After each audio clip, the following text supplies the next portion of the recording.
You're tuned in to East Tennessee's premier sports radio call-in show. This is The Drive.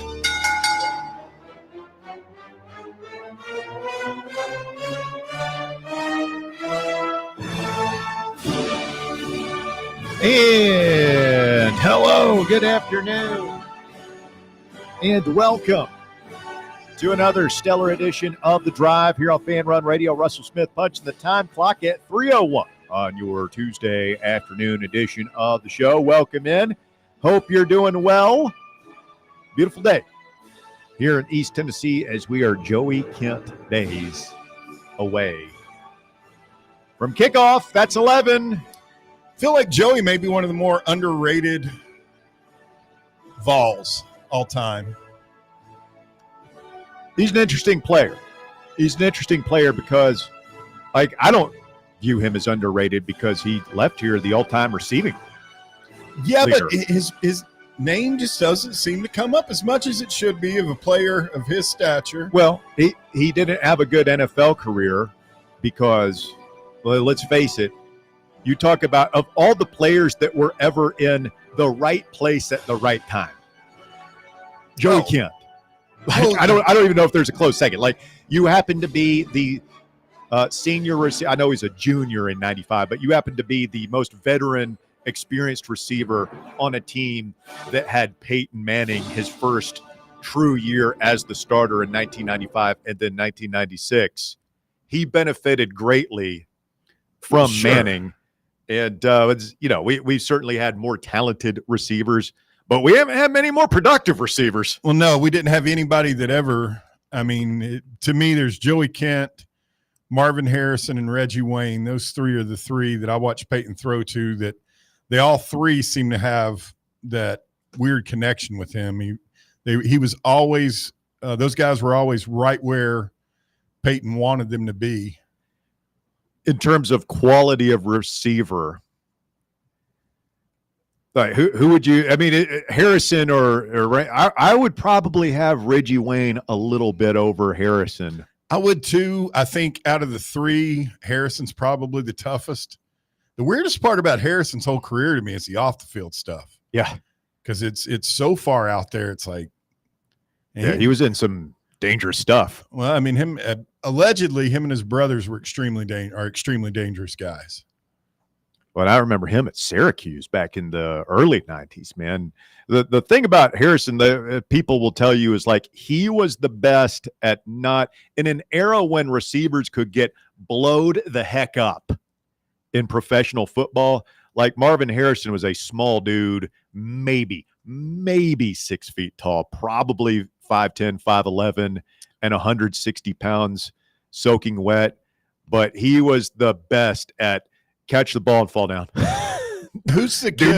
Do not subject yourself to any, because I would submit to you that Reggie Wayne was a tough dude. Like he would play with broken fingers and all, like he was always messed up, but he was a bigger, more physical dude than any of those guys we're talking about. Who's the kid? He went to Alabama, and then he plays for the Eagles now. That's who I comp him to.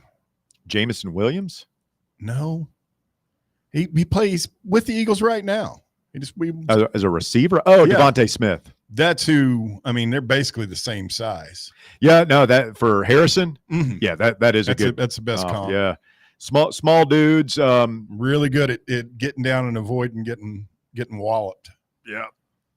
All right, so we got a lot to get into. First off, want to say a special word of thanks to Jace Brown. Jace has left the station to pursue other opportunities. Jace was I talk about him like he's dead or so. JB's okay. He's going out there trying to find himself a job. He's got a young family he's trying to start and all that stuff. So we appreciate Jace. Good year working with him. Jace Brown, ultimate vibes guy. Oh, yeah. Yeah. Won't find anybody around Fan Run to say a bad word about Jace Brown, and we certainly wish him the very, very best. Yeah, he was a founding member of Accountability Island with me. We kind of had that staked out. Yeah. I've enjoyed being a mentor to him. this past year. I'm not sure he's enjoyed it at all times, but he's my boy. He has persevered. He has succeeded in spite of Bears' best efforts. We do have a sad note from the world of local media. Oh, no. Bill Williams has passed away. Oh! Bill Williams, legendary WBIR TV news anchor, dead today at the age of 91. What a life he had. And, man, rough week for WBIR, losing Bill Williams and Ken Schwal in the same week. Two guys that I grew up, watching. Lee. And Bill also he was the voice of the Pride of the Southland marching band for a number of years. Like whenever they would come out he would announce them. Yeah. at the ball games, like he would be the guy who would do it's the Pride of the Southland march. Like he did that. Was Bill? Yeah. Wow. He did that. And he would be, and now the salute to the hill and all that stuff. Like he was great at that. What a voice, man. What a voice. What an instantly recognizable face for those of us who grew up in the 80s and 90s watching TV. He, without a doubt, in my lifetime, just growing up and living here, he is one of the kindest, nicest men I ever met. Yeah, I was trying to think. He feels like a guy I would have met. I don't think I ever met him in person. I was fortunate enough. I met him a lot. I've met him numerous times. He used to do a lot. There was a school for handicapped kids. I hope I'm not saying the wrong word. He would always come and give the commencement address there for graduation. It's just little things. Was it Mission of Hope? No. I'm reading there's a long write-up about it, WBIR.com. That was one of the groups that he worked with. So, yeah, very, very into charitable causes in the community. And just again, a wonderful man. Legendary voice will be missed here in East Tennessee. So, after that, it's kind of a bummer. Well, but it puts things in perspective, right? Losing out on a 5-star running back to Michigan today doesn't seem so big in the grand scheme of things. Yeah, I mean, even if Ken and Bill unfortunately hadn't passed away, so I just don't lose sleep over it. There's no telling if that kid's going to be at Michigan in 3 years. We may have he may come back around. You never know these days, Russ. It's a good point. Don't say mean things online. We might be recruiting Savion Hyder again. Got to be here in a year or so. Yeah. So Savion Hyder chooses Michigan. It's disappointing. At one point, Tennessee thought we were in the lead. And now we turn and we wait on Tristan Keys, the 5-star wide receiver from Mississippi, who's currently committed to LSU. There's a lot of vibes that perhaps Tennessee can flip the momentum in that one and get him here in Orange. It begs the question. We talked about this a lot yesterday. You're kind of on the precipice of pretty big things if you're Josh Heupel. And how do you get to that next step where, people, tiers is the new buzzword in sports media. Like you have tier talk. You have your top tier would be your Ohio State, Alabama, Georgia. Anybody else we're throwing in tier 1 these days in college football? No, not really. I think Texas is like knocking on the door. Oregon knocking on the door. We'll see. And like maybe we're knocking on the door. And how do you make that next jump from the team that can beat anybody, that's beaten Alabama a couple of times now, that has been to the college football playoff? You beat Clemson in a big bowl game a couple of years ago. Like, what's the next step? And for me, it's getting better players. And I think Tennessee is kind of settled into this pattern right now where you're recruiting very well. You're recruiting at a borderline top 10 level every single year. You've got, it seems, at least one 5-star prospect. Last year was David Sanders. The year before it was Nico. This year we've got Faison, obviously. Brandon. What's the next? Like, how do you get into where Georgia, Ohio State, and Alabama are?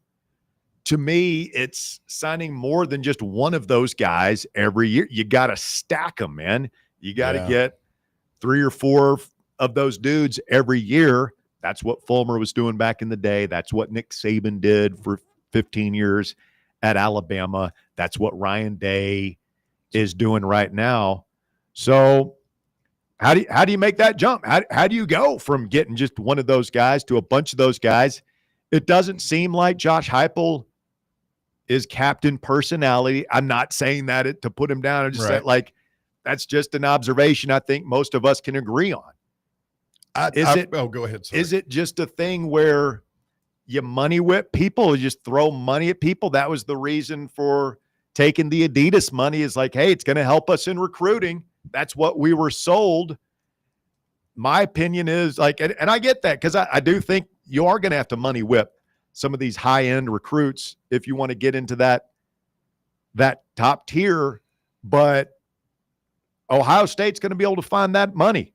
Michigan's going to be able. I don't know that we're going to be able to outspend these programs. So I guess the question I'm getting at is, are we stuck a little? Are we stuck on the edge of elite? Or is there something that Heupel can do, an adjustment he can make? Is there something Danny White can do financially to help him out, the Spire people, our donors, whoever? Or is this just sort of what it is? What's the ceiling here? Can we punch our way into that group? Absolutely. Because we talked about this for years, right? When we were stuck with Butch and Pruitt, is, man, like that club that we're in now. Yeah, we wanted to get back up to, like, they're not offering invitations, right? The upper middle class. They're not you're not going to be allowed in. You got to force your way in. You got to fight your way in, elbow somebody else out of the way and say, damn it, we're here. Mm-hmm. We've done that. I think it's kind of going to be the same thing for the next step to get into that Ohio State, Georgia, Alabama tier, if that's a realistic goal. Maybe it's not. I don't know. Y'all tell me. But I don't think they're handing out invitations for that exclusive club either. You're going to have to knock somebody off their perch. You're going to have to go in there and take it. Yeah, I think the one thing outside of recruiting and money and everything that would go a long way is, and it sucked last year because we got screwed because of the way they set up the playoffs. We need a playoff win. That's what sparked everything back in '85. Majors had been hitting it on the recruiting trail, but they had a year where Tennessee wildly exceeded expectations. And then other than the one setback in '88 or something, I mean, we didn't miss a beat for like the next 20 years. But you're going to have to overachieve a little bit, I think, on the field and make yourself look like, where kids like that are wanting to go to places where they can see themselves playing in the national championship game. Don't you think that's part of it? Yeah, 100%. I mean, you got to give the recruits a reason to pick our school over the schools that are in that spot. That's what it comes down to. And that changes by beating those schools and taking their spot in higher stage games like the playoff, like Bear is saying. Yeah, like you look at them in their living room and you're like, well, why do you want to go play for those guys? We just got done beating them in the playoffs. Mm-hmm. Which Ohio State can say about anybody they're competing against us with. I think conference championships for me matter. Maybe they don't for the younger generation as much. It's one of the things that we're going to have Bob Baskerville on the program here in just a few minutes, by the way. It's one of the things that, unfortunately, like if the Big Ten gets their way, like they're ready to send the conference champion. The Big Ten championship was never special. The SEC football championship game has been special through the years. I want to win that thing, man. I would hate to see the conference championship games go away, but I mean, to me, that's a legitimate ring. That's a legitimate banner that you hang, being an SEC champion. Well, I mean, the weird part about it is it may be harder to win the SEC championship than it is to win the national championship. Yeah. I can see that. For Tennessee, we got to go through Georgia, Alabama, Texas, Florida, LSU. Who are the other teams that legitimately you consider in it every year? It changes. It fluctuates. Auburn and Florida aren't going to – we've kind of passed them for the time being. They ain't going to hang back. Like that's the other thing is you're trying to fight your way out of the group you're in now to the tier right above you, and there's a bunch of vultures out there nipping at your heels, man. Oh, for Not sure. satisfied to just hang back. At some point today, can we talk about what's going on down at Auburn? Yes. Yeah, for sure. Okay. It's very interesting on a number of different fronts, both on and off the field for Auburn these days. We will circle back to that. We got what you talking about. Champions League Day 1 coming up in our third hour at 5:20. We will have 3 of the best we have to offer this year, vying for eternal domination and glory. We will see who makes their way into the championship round of Champions League coming up later today. Very exciting. On Truthful Tuesday, I got to be honest with you guys. This may come as a shock. Okay. You guys know how close I came to completely forgetting about seeding it and contacting everybody? That's another reason that I thought we should just go ahead and do the draw. I got it all done. I'm glad, buddy. All right, stay with us. Back with Bob Baskerville when we continue next right here on Fan Run Radio. The Drive. Can't get enough Fan Run Radio? Download the free Fan Run app and take the best Tennessee sports conversations with you wherever you go. Got a flat tire? Strange noise under the hood? Don't stress. Roll into Matlock Tire and Auto Service. From oil changes and brake repairs to brand new tires, Matlock's certified techs do it all. Fast, friendly, and fair priced, Matlock is the home of the price match guarantee. Bring in any competitor's ad and Matlock will match the exact same tire for the exact same price. Matlock Tire and Auto Service. 5 locations in East Tennessee. Visit matlocktireservice.com to find the location nearest you and schedule your appointment. Believe in family. Believe in your fellow man. Believe in honesty and an honest day's work. We do. We're Farm Bureau Insurance. And we don't just believe in Tennessee. We believe in Tennesseans. Farm Bureau Insurance. Tennessee's insurance company. This is Baseball VFL Cody Brown.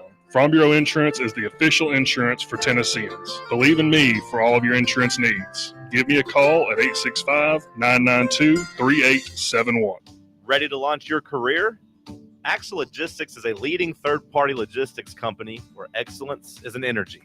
With an award-winning culture, Axle proves that positive outcomes come from a positive environment and a work hard, play hard mentality. At Axle, the drive for success is infectious. And with an uncapped commission structure, hard work isn't just noticed, it's rewarded. For those with big goals and even bigger dreams, Axle Logistics is the place to start your career. Running a business, coaching a team, planning your next big event, you need more than just gear.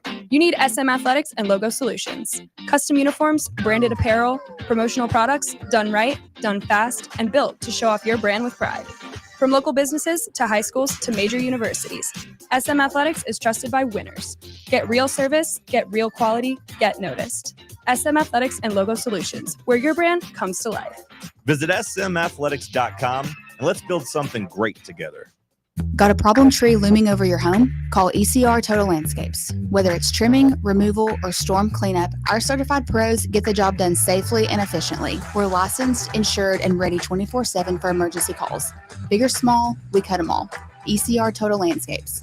Call now for a free estimate, 865-384-2012, and mention promo code FANRUN for free stump grinding on any tree removal now through the end of the year. Also, visit us at ecrtotallandscapes.com. Good afternoon. It's just been busy today out here in West Knoxville. You name it, we've seen it out here on 40, anywhere between Lovell Road and Piddlesby Parkway. It got busy earlier in that area, southbound 75.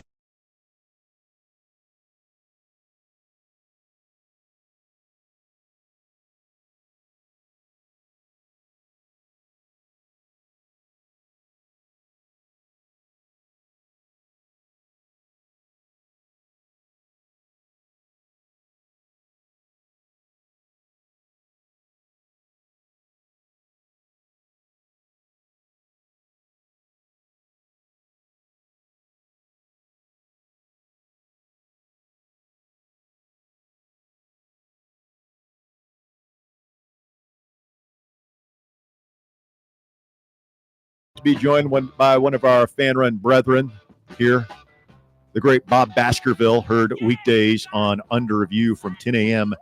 till 1 p.m. on many of these Fan Run affiliates. Hello, Bob. How are you, sir? I'm good.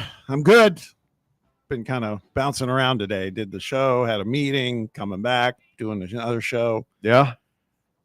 Want to try to go hit the gym later, do a little Hey, exercise. hardest working man in Knoxville radio. At least for today. Bobby B. At least for today. I'm doing good, though. I'm doing good. Good Good. to see y'all, boys. Yeah, It's man. good to have you. Always good to see you live and in the flesh here. You know, a couple of things we're kicking around here this afternoon on the show. Of course, Savion Hyder. Did that news come down while you were on the air? Yes. We were. Who says the midday shows never get any breaking news? Yeah, we saw it, and I was just sitting there. We were watching it. We were in the middle of a guest interview, and trying to multitask. I had my screen up on the YouTube feed, quiet, of course, while we were doing the interview, and I saw them put on the hat and open the shirts, and him and his mom. And did the shirt thing, the Superman thing. I was like, oh boy. Well, I guess we kind of knew that one was coming. I went into that with like 10% hope. Yeah, I think everybody was pretty aware of where things stood. We talked with Shumpert on the show yesterday. It was like, let's hold out hope, but let's not expect it's going to happen. Not delude ourselves. Right. He didn't do the deal where he threw our hat or anything. No, nothing like that. He went immediately to Michigan. Yeah. Well, we talked about this, and that's a bummer, man. I still am waiting to see what Heupel can do with one of these 5-star superstars. And as good as we have done running the football, man, you can't help but wonder. It's like you stick a Cadillac in that backfield, and you really wonder what could happen. But my question is, Tristan Keys is still out there. You've got Faison Brandon committed, of course. The Osinda kid from Baylor is a 5-star on one of the services. I feel like Tennessee has gotten to the point where they're consistently recruiting top 10 talent and that's showing up on the field, obviously, with some of the success they've had. Fans always want to know what's next, what's more, what more is out there for us. And it feels like you're in that second tier of elite college football programs right now. How do you get to that first tier? I think we all saw the difference between tiers in that playoff game at Ohio State. They got more dudes than us, and it wasn't particularly close. How do we get more dudes, Bob? Do we just throw more money at it, or is there an adjustment that Josh Heupel has to make, whether it's with his personality, his level of aggression on the recruiting trail, or staff changes? Does he need to find some more Rodney Garners to stick on there? And what do you think? It's a good question. It's on my mind too. I'd like to believe that it's an economics game. I mean, we don't like to lose. Just saying, like, okay, well, they spent more than us at Michigan to get Hyder. But I'd love to see what happens once some of the dust settles with, the rev share piece coming into play. It is in play now, but let it take effect. I don't know. I mean, I think the Heupel brand of football, I mean, you look back to 21 and 22, and I don't know, if you're an offensive skill position player, you got to look at that and be like, man, that's a lot of fun potentially. It has not been that way the last couple of years, but I would say if I'm a Tristan Keys or if I'm a Savion Hyder, it's like, well, I could come in and just have a blast here. Michigan, Sam and I talked about it on our show and past couple of weeks. I mean, Michigan's style of play, I feel is probably conducive to a guy who could be a bell cow running back. I think that was another edge that maybe Michigan had over Tennessee, but I got to believe it's money. I really do. At the end of the day, it's got to be money. And this whole concept of the arms race that we talk about. And, it makes you wonder if we start seeing really high-end talent continue to flock to like the Texas Techs of the world, and that's when it is truly about strictly the money. Yeah, it's going to be interesting to see. I mean, I can't help but look at this roster and think, wow, if you had throw in 3 more 5-star players, throw in Nico, throw in a 5-star QB, throw in who was the kid that we were Carnell Tate at wide receiver, and just for poops and giggles, let's throw in a 5-star safety, because that's the one position we just cannot recruit elite players at, evidently. Just 3 guys. How much does that change if you have those 3 guys? Like, we're sitting here talking about 9 and 3 being the ceiling. I think you're talking about 10 and 2 being the floor. Yeah. At that point, and like that just shows like how close you are, Bob. You can taste it. It's right there in front of you. Yeah, let me pose. I agree. Let me pose a question to you that we've been talking about. It's Hyder, who we know that ship has sailed now, but we were talking, saying between Hyder, Tristan Keys, and Darius Gray, who would be your priority 1, 2, and 3? And this is under the supposition that Hyder has not made his choice yet. Who would have been your top target of those 3? For me, like I'm kind of tempted to go with Hyder. I know you could make a really good argument that it's Keys. I don't think it's Gray. And I feel the pressure to get Keys now that we've officially missed on Hyder. But wide receivers, if you go by the NFL and who they pay and who they don't, wide receivers, the more important position. Feels like it's the more important position in Heupel's offense. I feel like we've always had good wide receiver play under Josh Heupel, no matter who it is. I mean, quarterback play is the biggest thing, but out of those 3, it would, I'm talking myself out of it now. Maybe give a slight lean to Keys. I've been Keys all the time. I mean, and I said that before the Hyder commitment. I've been all along wanting to target. We haven't had that kind of electric wide receiver, at least the promise of one. I mean, Matthews could be great. I think I'm excited about Mike Matthews. Travis Smith is another one I'm excited about. But Keys feels different, I mean, just based on everything we've seen and heard. So for me, he was the top target. Hyder, I'm a little less.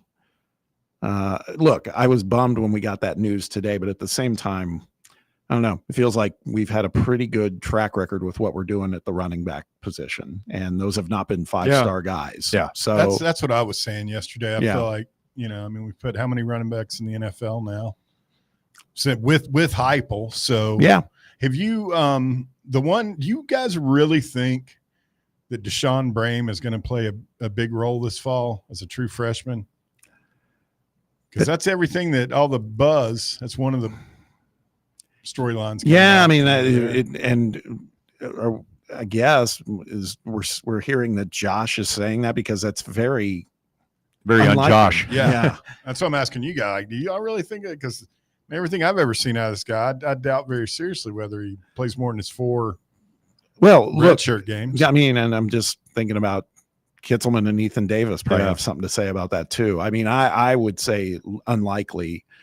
I'm a guy who last year was very vocal about, I want to see more Mike Matthews, and we didn't, and for probably various reasons, but it kind of reinforced the Josh Heupel's lack of affinity for true freshmen to get them out on the field. Can I just say that perhaps it's a good thing that we've gotten to, because I remember this is a key theme from the Fulmer era years and years ago.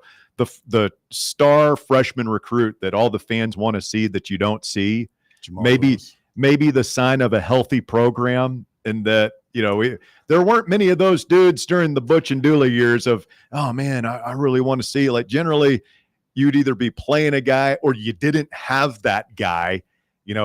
Everybody wanted to see Nico 2 years ago. Everybody wanted to see Mike Matthews last year. It feels like we're kind of setting that up a little bit, maybe with Travis Smith this year or Deshaun Brame. Yeah, could be.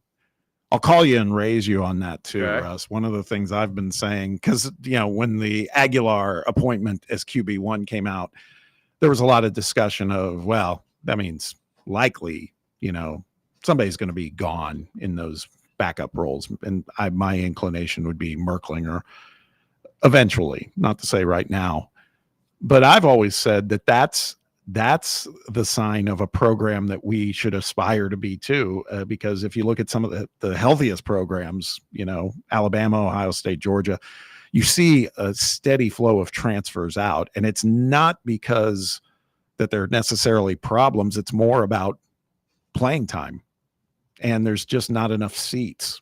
and it speaks to, hopefully, knock on wood, the level of recruiting that we're talking about bringing in at Tennessee, because, take that quarterback position. You also have Faison Brandon coming in. And so it stands to reason that somebody goes, but I think that kind of reinforces what you're just saying. I think in a weird way, that's a sign of a strong program. I believe that shows that you've arrived because you have depth at all these positions.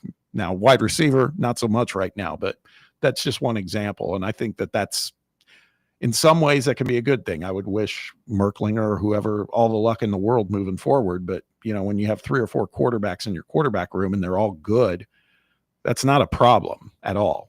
The hard thing is keeping some of these dudes happy. I mean, we've it. already lost Nico as a 5-star, and we were worried that Mike Matthews was about to bounce on us after last season.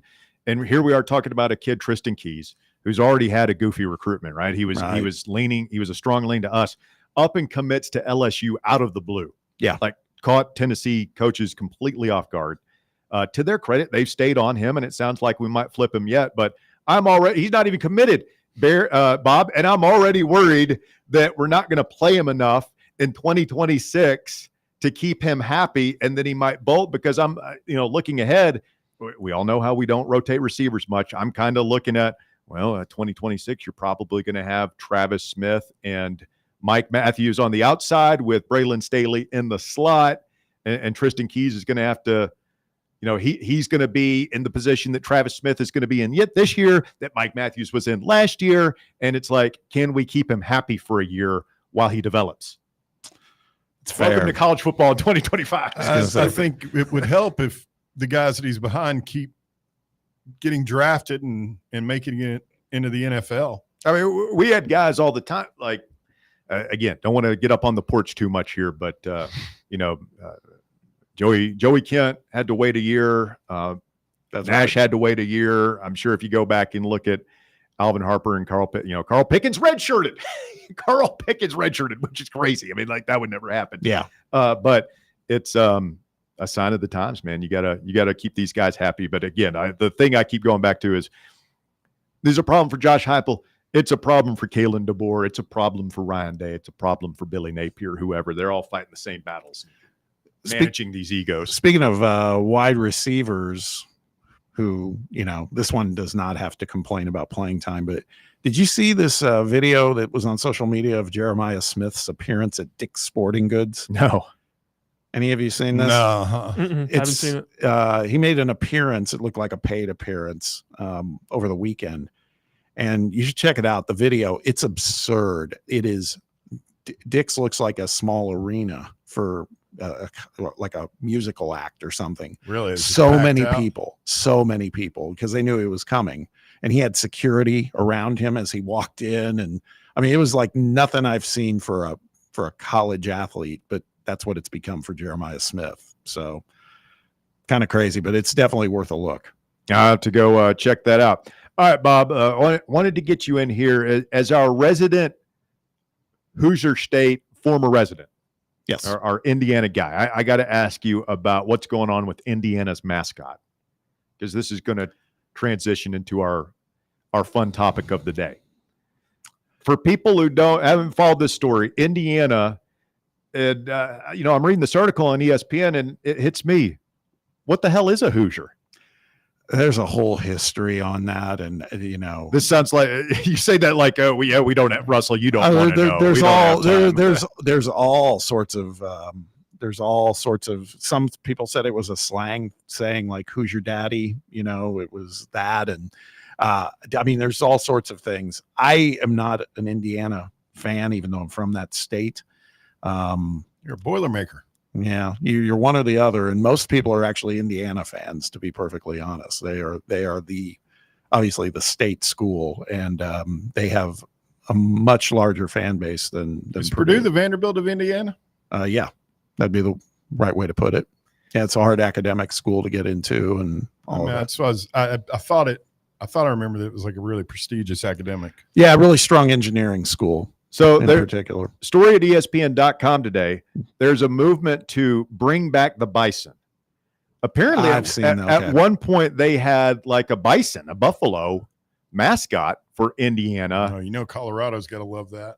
Yeah, they're thinking about bringing this back. I mean, it's kind of a cool little mascot they've got there. Nothing little about it. I mean, it's a big, vigorous beast. Yeah, I mean, I grew up in that state. That has absolutely, I don't know where they're bringing that back from. In my opinion, it's like, was that the Prairie era of Indiana? Well, yeah, they University said like or into what? the 60s, and they said it kind of faded away starting in 1969. Okay, well, that makes more sense. Is there a lot of bison in Indiana? No, there's not. That's just There used to be, right? Back in maybe, I don't know. That was They were everywhere. I'm not that old, man. I'm not asking you personally. Yeah. No, I don't recall. I just never. I've seen this now that you mentioned the minute you mentioned like a buffalo or a bison. I was like, I looked at it and just kind of dismissed it because I was like, I don't get that at all. I do not understand that. I don't understand even Colorado. I mean, I know it's their mascot, Ralphie, the whole 9 yards, but I think you got to be out of your mind to be one of those guys that's holding on to that thing and running with it. Yeah, well, that's my question. The thing I saw, I thought maybe they were putting up like a statue of the bison. I don't know if they're going to like bring wildlife, like true wildlife, into their games and everything. I don't know how much they. I don't know. I'm always fascinated by it because I've heard those things are pretty volatile if you run into them. Yeah, I wouldn't want to run into one. Yeah, do move one wrong way and they'll trample you. So, hot question of the day for our audience and for the panel.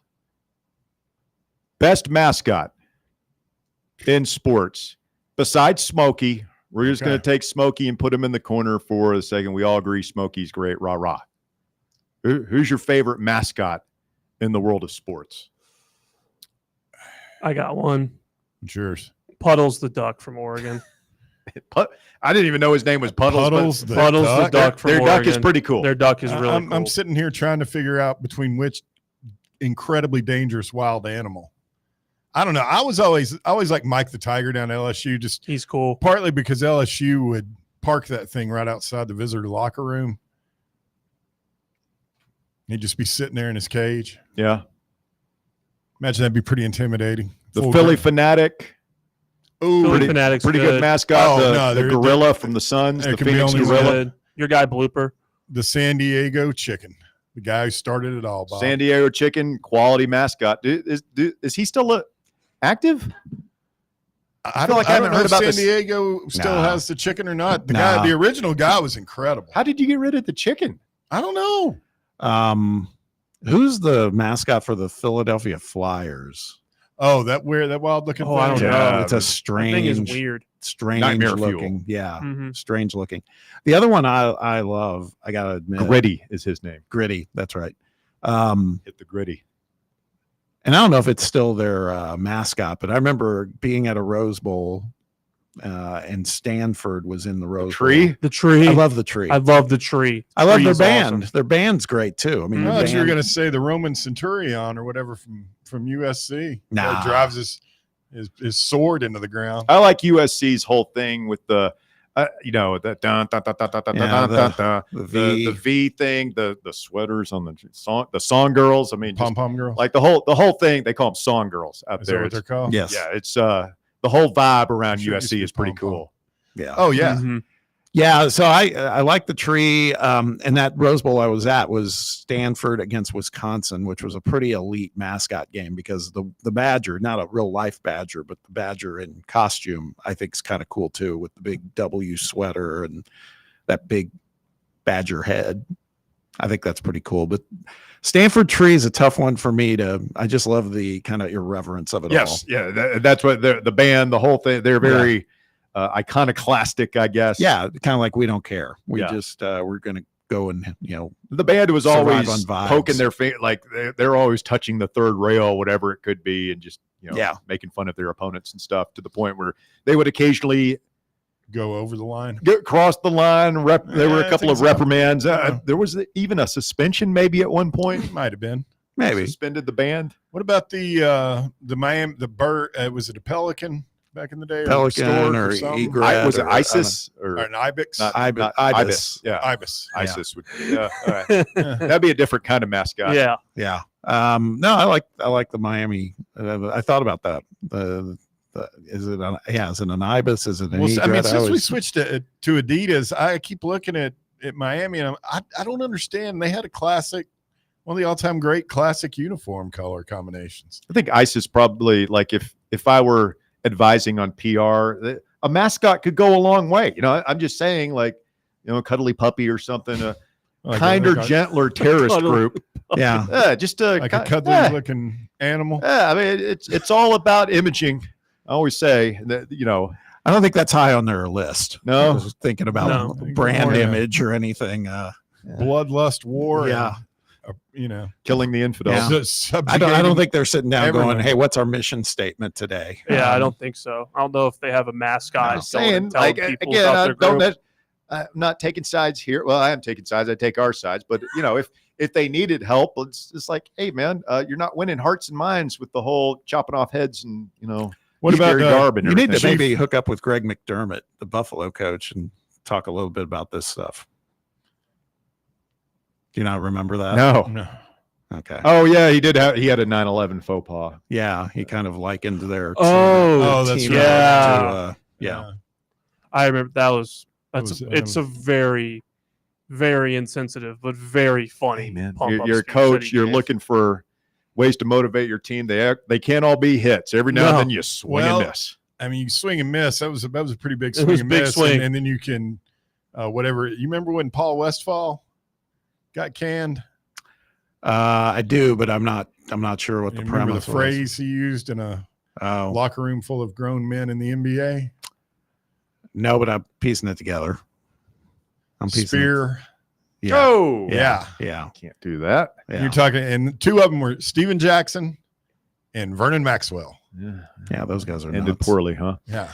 All right. Well, Bob, on that note, thanks, man. What you guys got going on over at Under Review this week? Well, we're kind of taking a tour of what I call the consequential SEC games that are upcoming for the Vols this season. So they all matter. They all matter, but there's some that I feel like we're not going to dig too deep on: Kentucky and Mississippi State, or Vandy for that matter. Yeah. But the 5 we identified this week, we've already done Georgia. We did Arkansas today because I feel like we have unfinished business with them, right? And now we still have Alabama, Florida, and Oklahoma, and we're bringing in folks that cover those schools on the respective beat, just to kind of hear how fall camp's going for them and what storylines we may not be aware of with those teams. We're doing that. Ryan Callahan joining us tomorrow to talk a little bit about the one that got away with Savion Hyder and how he envisions kind of the path forward. So yeah, we got a few things going on, and just counting down the days till we play football, and it's getting closer and closer, people. 12 days out. 11. So close. Oh, we're down to 11. We'll be single digits by the end of the week. Hell yeah. It's this time next. We'll be full on game prep next week. Oh time. yeah. Yes. Well, Walker hit me with this is kind of training camp is officially over today for Tennessee with the start of classes. They've moved into, this is their faux game week. They're kind of But this is dress just regular rehearsal, and then practice. next week will be full on game week. It's great. It's great. And then somebody posted this. You guys might have talked about it yesterday, but there won't be another Saturday until at least April 11th where we don't have football and basketball at the collegiate level. Wow. Outstanding. It's beautiful. It's a beautiful thing. Wow. How can you not like sports? Yeah, that's what I was saying. We go every year, you go through the dry period and you labor through it, but then you have this 8-month season of bliss is what I call it. That's where we're about to embark on it. And I'm there for it. Shout out to Tony V. That time has gotten shorter and shorter for Sure us. has. Mm-hmm. Sure We've has. really it feels like we just got barely enough time for everybody to get a break, take a nice vacation, and catch your breath, and then boom. You're right. Hey, it's 8 months minimum. Could be longer. Could be 9+. I love it. Hey, Bob, we appreciate you, my man. We'll be listening tomorrow, 10 a.m. sharp for Under Review with Bob and Friends, heard weekdays right here on Fan Run Radio. Best mascot and worst in sports. We'll take your phone calls on it. 865-966-3435, your number. 966-3435. Stay with us. We're back with more Fan Run Radio right after this. The Drive. Big Orange Country's home for sports. This is Fan Run Radio. For over 3 years, Crumble Cookies has served the Knoxville area. From Clinton Highway to Parkside Drive, even our friends out in Maryville have reached you, our fans, with the best cookies in the game. This fall, Crumble is gearing up for yet another fantastic season. Whether you're tailgating or looking for a pick-me-up after getting the kids from school, Crumble has you covered. Download the Crumble app to check out this week's rewards and features. And stop on by. Tell them Fan Run sent you, but don't miss the cookies. Hi, I'm Bo Kregner from the Kregner Group. Are you looking to buy or sell a home? Whether you're upgrading, downsizing, or just need a change, it's never been more important to have experienced, trustworthy representation in the real estate process. So if you have any real estate questions, I'd love the opportunity to earn your trust. Call me anytime for a free chat, 865-742-1035, or find me online at BoKnowsHouses.com. The Kregner Group, real estate the right way. Blackford Veterinary Surgery Referral specializes in surgeries not regularly performed by your pet's general veterinarian. They're currently accepting referrals from vets all across the country. With their newly renovated state-of-the-art surgery center and highly trained staff, clients can rely on professional and thorough care. If your vet says that your pet needs surgery or rehab, ask for a referral to Blackford Vet and let them get your best friend back on its feet. Located conveniently in West Knoxville. For more information, visit blackfordvetsurgery.com. Attention service members and veterans. Introducing the Griffin Law Firm, your trusted ally in military legal matters. From court-martials to benefit claims, at Griffin Law, your mission is their mission. Here's VFL Marshall Griffin. As a veteran and retired military attorney, I've successfully defended lifelong benefits and helped preserve professional futures. So I know that when you hire a military justice lawyer, you maximize your chance to get relief. With my unique experience, I can advocate for you because there's no military matter that's too big or too small. Let us help you make these critical decisions that could affect the rest of your life. Remain silent. Request counsel. Call Griffin Law. For a free consultation, call 888-707-4282. That's 888-707-4282. Or just visit griffinlawdefense.com. Are you tired of hiding your smile because of crooked teeth? At Knoxville Smiles, we've got the perfect solution. Invisalign. No metal, no wires. Just clear, comfortable aligners that straighten your teeth without anyone noticing. Eat what you want, smile with confidence, and see results in as little as 6 months. Call us today for more information about Invisalign, 865-539-1776, or just visit us online at knoxvillesmiles.com. Smile brighter with Knoxville Smiles. Good afternoon. Chapman Highway has increased quite a bit in the last few minutes going outbound. They're around Woodlawn.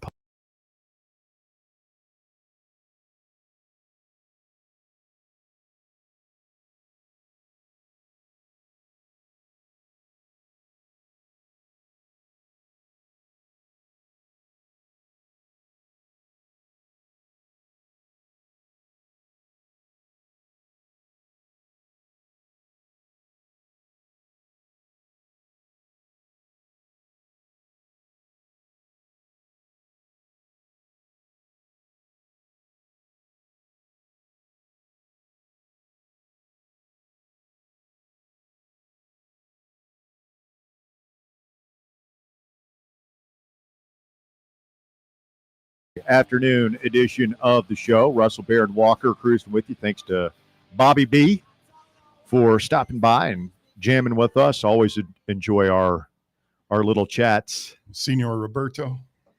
Billy says his favorite mascot is Keggy the Keg. Ooh. Who is Keggy the Keg? We've talked about it on the show before. I cannot remember. Keggy the Keg. Dartmouth. That tracks. Dartmouth has Keggy the Keg, and he looks outstanding. Oh, my God. Yeah. How did I not know about Keggy the Keg? I mean, is it any surprise? Some of the hardest partying colleges are like the Ivy League schools, Brown, Dartmouth. They dropped Indy. They were the Indians. So they dropped out to be. Had to get rid of that. Well, I mean, Keggy the Keg's probably more appropriate. How is the Keg not more That's problematic part than of that. Indian. That's true. As long as they shouldn't drink and drive, absolutely not. Just call a safe driver or Uber or something. But those kids like beer. He's got the pump on his head and everything. Oh yeah, an anthropomorphic beer keg. That is pretty cool. That's outstanding. I'm trying to. Derek sent in Shasta the Cougar, which I had forgotten about. Who is Shasta the Cougar? University of Houston's. But I feel like, are we talking live? I mean, are we all in one big group, live mascots and the pretend ones? Yeah, like when I pull that up, it shows me actual cougars. That's just kind of scary. Yeah. You ever drive with a cougar, son? Get up, son. Fight back. Can't, Daddy. Got a cougar on me. You ever seen Talladega Nights, Ricky Bobby? Yeah, Walker? of course I've seen that. Right. Whoa, No, we're good. Just calm down, buddy. I'm going to try that with Walker. See if he can run the video and everything over here with a cougar sitting next to him. I mean, that's what that needs the to be ultimate test of focus. Part of our initiation here. 865-966-3435. Let's get Phil in here up first today on the drive. What up, Philly? What's right, David? Hey, Phil. I don't care nothing about mascots. I like to look at the cheerleaders. Well, hey, man, to each their own, I say. Exactly. What was all this talk about Vernon Maxwell and Steven Jackson earlier in the show? I mean, like 5 minutes ago? Yeah. That's why Paul Westphal got ran. What, from the Lakers? No. I think it I can't remember who it was off the top of my head. Yeah. Well, those two never played for the Lakers. Are you thinking of the wrong coach, Bear? Who's the other? There's Paul Westphal. Paul Westhead? No, it was Westphal. They played together somewhere. I think it was Paul Westhead was the coach. No, it was Westphal. Westhead. I always get them mixed up too. Westhead was the guy. Was the Loyola Marymount guy, right? No, Loyola Marymount. Hank Gathers. That's right. Bo Loyola Kimball. Chicago. I always get them mixed up with Loyola Chicago. Well, let's talk about something that's more important. Like we continue to lose offensive players in the recruiting trail. Can't lose what you never had in the first place, Phil. That's true, but our offense continually gets worse every year under Heupel. Oh, man. Well, we set the bar pretty high in 2022, didn't we? Yeah, we had a quarterback that had probably one of the second best single season performances in school history. Well, did y'all realize it's been a quarter of a century since we won, or longer that we won the SEC in football? No, Phil, we were unaware of that. Good. I mean, statistically, you were number 15 in total offense nationally last year. What about the SEC wise? I mean, I don't have the full 15 in front of me. I'd say that was probably like fourth or fifth. Probably. But, I mean, that's what I was talking about. I think that winning the SEC and where you're at with that stuff, it's almost harder than the national. Well, I guess quarterback play and wide receiver play have been the detriment of the offense the last 2 years.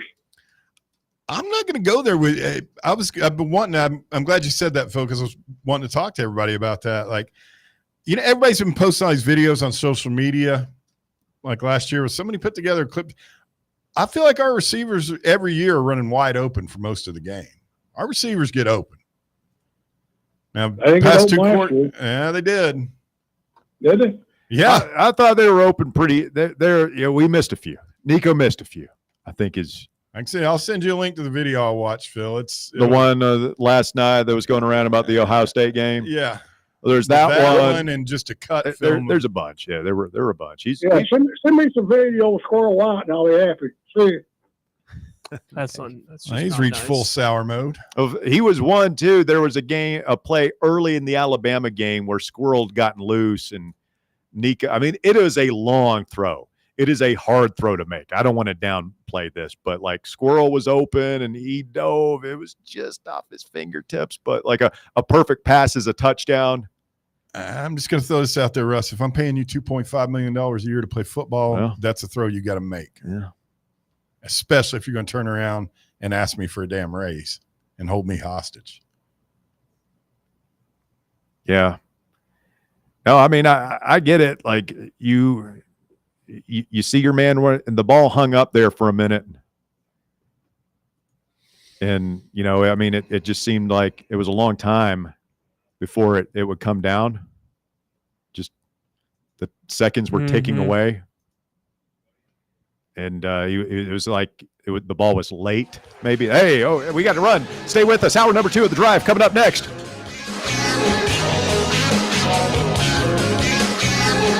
The Drive. This is one of the last homestands to see your Knoxville Smokies play this season. This week will be full of celebrations with All-You-Can-Eat Wednesday and Titans Night on Thursday.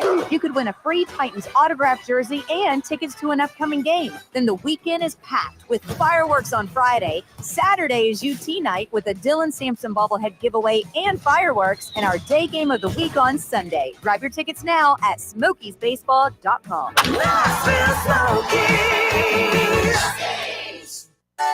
Citizens National Bank.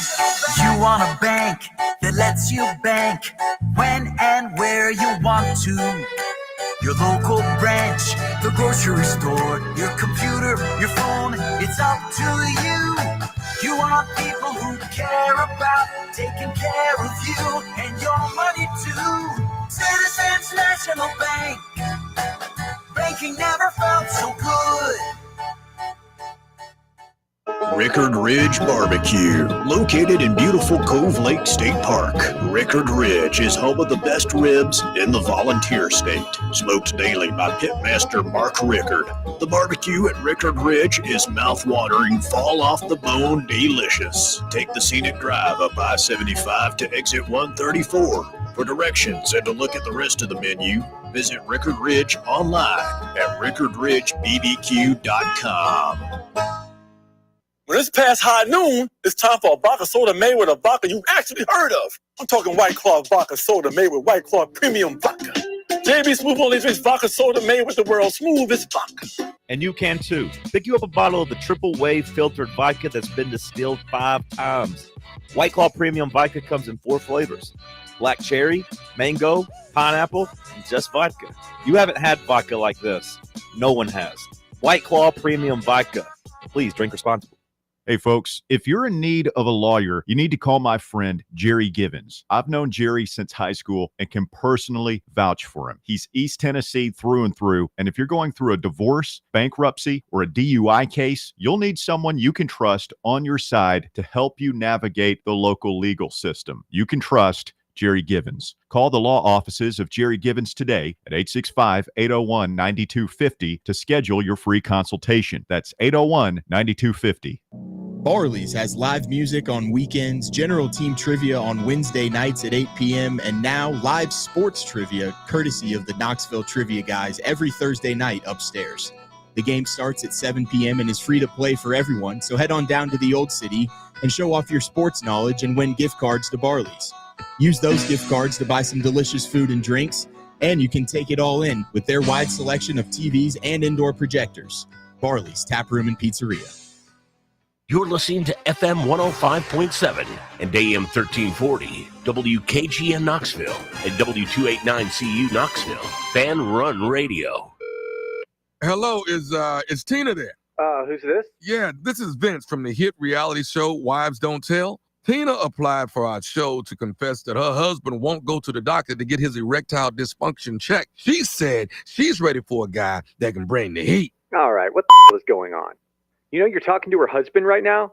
Tina! Well, she wrote the application that her man's performance is questionable. She's basically married to a coffee table. She also said, we live within driving distance to Men's Pro Knoxville, but he's too scared to get a blood test. Oh my, she is done. She is so done.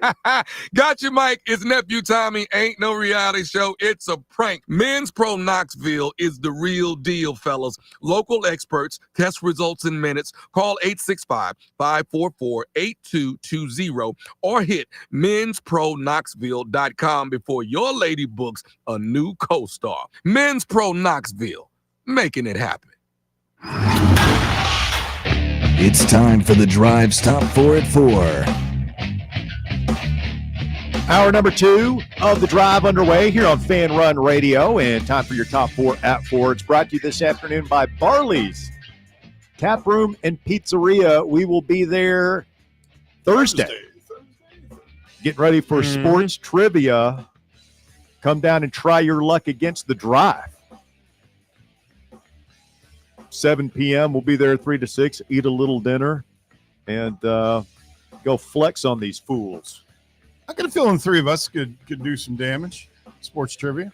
We'd clean up at sports trivia. We'd be great. You got to make it down there and help us out Thursday. Might have to. Might have to be real quick. Yep. All right, Walker, what do you got? Thank you. At number 1, 5-star running back Savion Hyder announced his commitment to Michigan earlier today. He chose the Wolverines over Georgia and Tennessee, who made a late charge at the blue chip recruit before ultimately finishing in second. Second place, just the first loser. Who said that, Walker? It was Ricky Bobby. No. His He dad really has seen that movie. His dad told him that. Who do you think said it, Bear? Second place is the first loser? Yeah. It's Dale Earnhardt, senior, dude. That's Ricky Bobby's dad.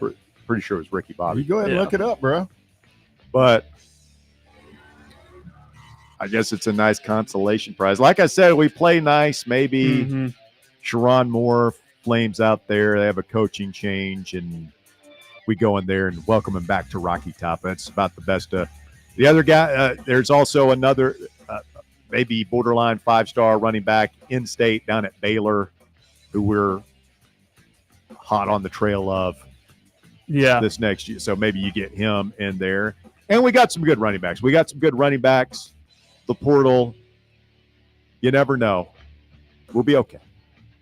We'll be fine at running back. We'll have some guys. We'll make it out. Yes. We always do. We'll find our next D. Samp or Jalen Wright. Someone you'd never even heard of. No idea who this guy is. Shows up, rushes for 1,000. I think Peyton Lewis, I mean, he's my guy. Like, I love Bishop. I love the Beaver. But I think Lewis is going to be the star. Like, if there's a NFL running back on this roster, it's Peyton Lewis. Probably. Do y'all believe the hype about Star Thomas? I think you'd give us something a little different than what the other two offer us, which is define hype. Like, I'm not seeing any Star Thomas hype. I think he's the buzz, maybe that he's. Yeah, but like I think he'll be a nice, serviceable SEC running back. But well, just real quick to clarify, technically we were both wrong.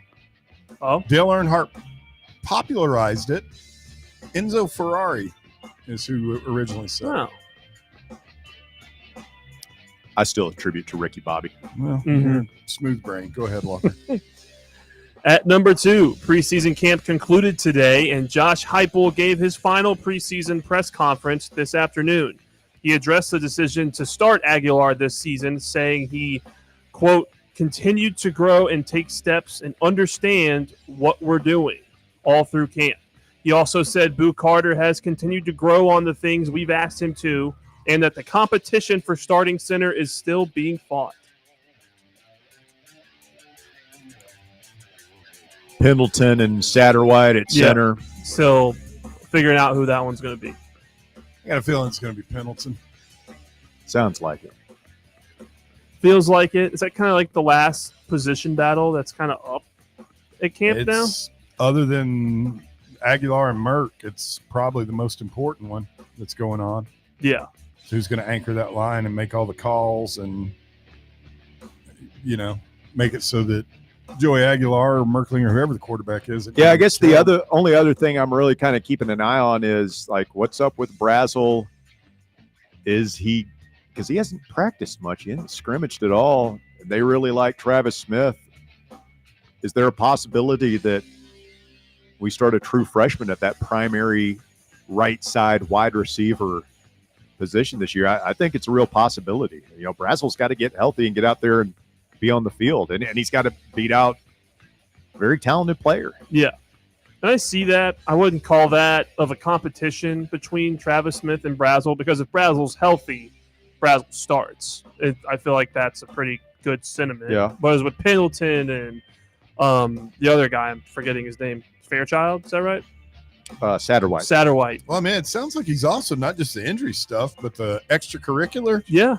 from last week? I Mm-hmm. mean, kind And the Boo Carter situation, I think a lot of eyebrows raised when you heard that he was running third string in the scrimmage last week, and it's like, okay, is he still?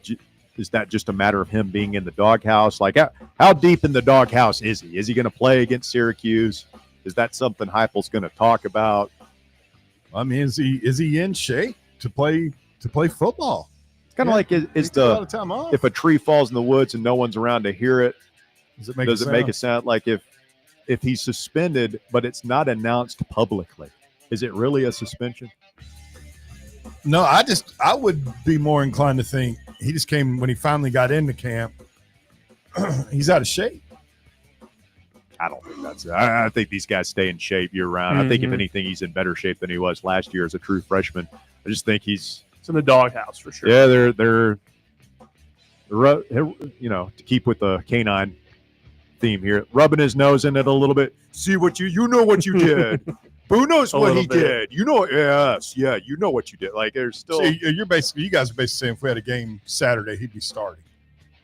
No, I wouldn't say that. I think he's going to be. I think he's going to miss the first series. I think they're going to handle it very much like they did James Pierce last year, where like, why isn't he starting? And then he's in there, and they don't say anything about it.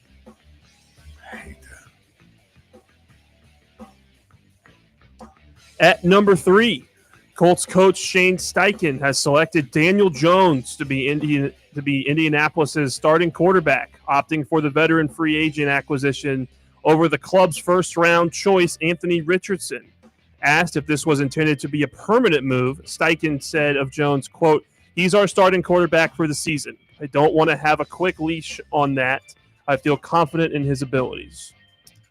I mean, I don't really think he has a choice. Anthony Richardson seemingly can't read a defense, and he gets hurt all the time because he, again, can't read a defense and can't protect himself. Are we ready to call Anthony Richardson a bust? Yeah. That dude made millions off one game. Yeah. Against us. That he lost.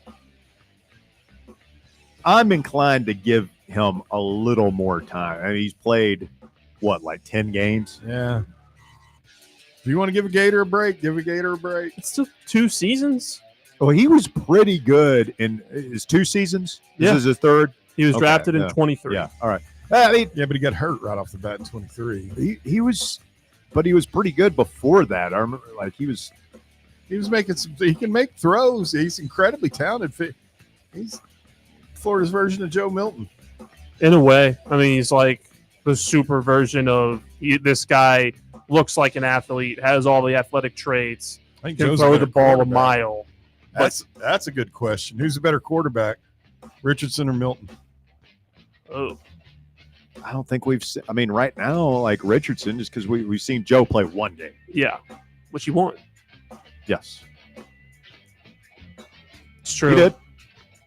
He did. It's true, Walker. Just feels like Anthony Richardson. That's about all in Indianapolis. Very similar prospects. Yep. And at number 4, John Wall is retiring after 11 NBA seasons. Wall, 34, played most of his career with the Washington Wizards after they made him the first overall pick in 2010 out of Kentucky. The 5-time All-Star point guard finishes his NBA career with an average of 19 points a game and 9 assists per game. I had no idea John Wall was still playing basketball. He was kind of been in and out, made it official retirement today. Kind of tells you. Well, I mean that, and he played for the Wizards. Where does he rank on that run of Kentucky / Calipari point guards? Point guards? Yeah, Probably number 1. Yeah, better than D Rose. Are we consider? Oh, if we're counting D Rose too, then no, it's Rose. Rose. Well, they both had significant knee injuries, right? They both kind of. Ball had an Achilles too. Did he? Yeah, he hurt his Achilles in his D-Rose house. had that's right. D Rose had multiple ACLs. Yeah, he hurt just and about no cartilage, and that's a great what if. What if D Rose had 2 healthy knees? They were both. I mean, those are 2 of the. I know we didn't see Rose at. We played there that year. We played them in Memphis. Did we win that game? I have no idea. No. Or yes, that was the that was the number 1 versus number 2 game. The first year we played them, they beat us with DeJuan Wagner, whose son plays for Arkansas now. It's just crazy.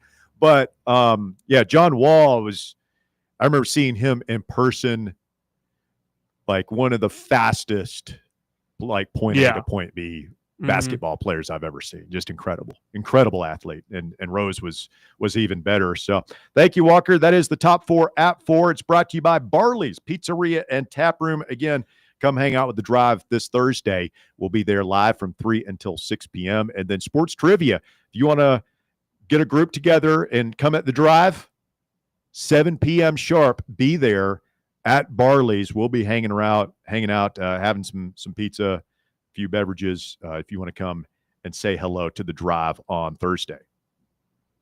Open lines. If you want to jump in, 865-966-3435 is your phone number to get on the show this afternoon. Today's hot question in honor of Indiana bringing back their Bison mascot, which nobody knew was a thing until today. I did not. What they have as the Hoosier? Did they have one? Surely they had somebody dressed up. What did you think a Hoosier was? I don't know. I have no idea. Some type of Indiana farmer. I mean, it's not something recent. I mean, because they call that movie Hoosiers, and it's about those white kids back in what, the 50s? Those white kids back in the 50s. Yeah, the all-white high school. Was that the 50s that was set in? Yes, it was, Bear. Yeah. I don't know. I haven't seen the movie. I know. Do you know what a Sooner is? That is the wagon, right? Or it's the Sooners were people who raced to claim land that was made available that we, I guess, kind of, took from whoever was on it. Just kind of kicked them off. Louisiana Purchase? No. Before that. It's connected to the Louisiana Purchase. It has something to do with that, Walker.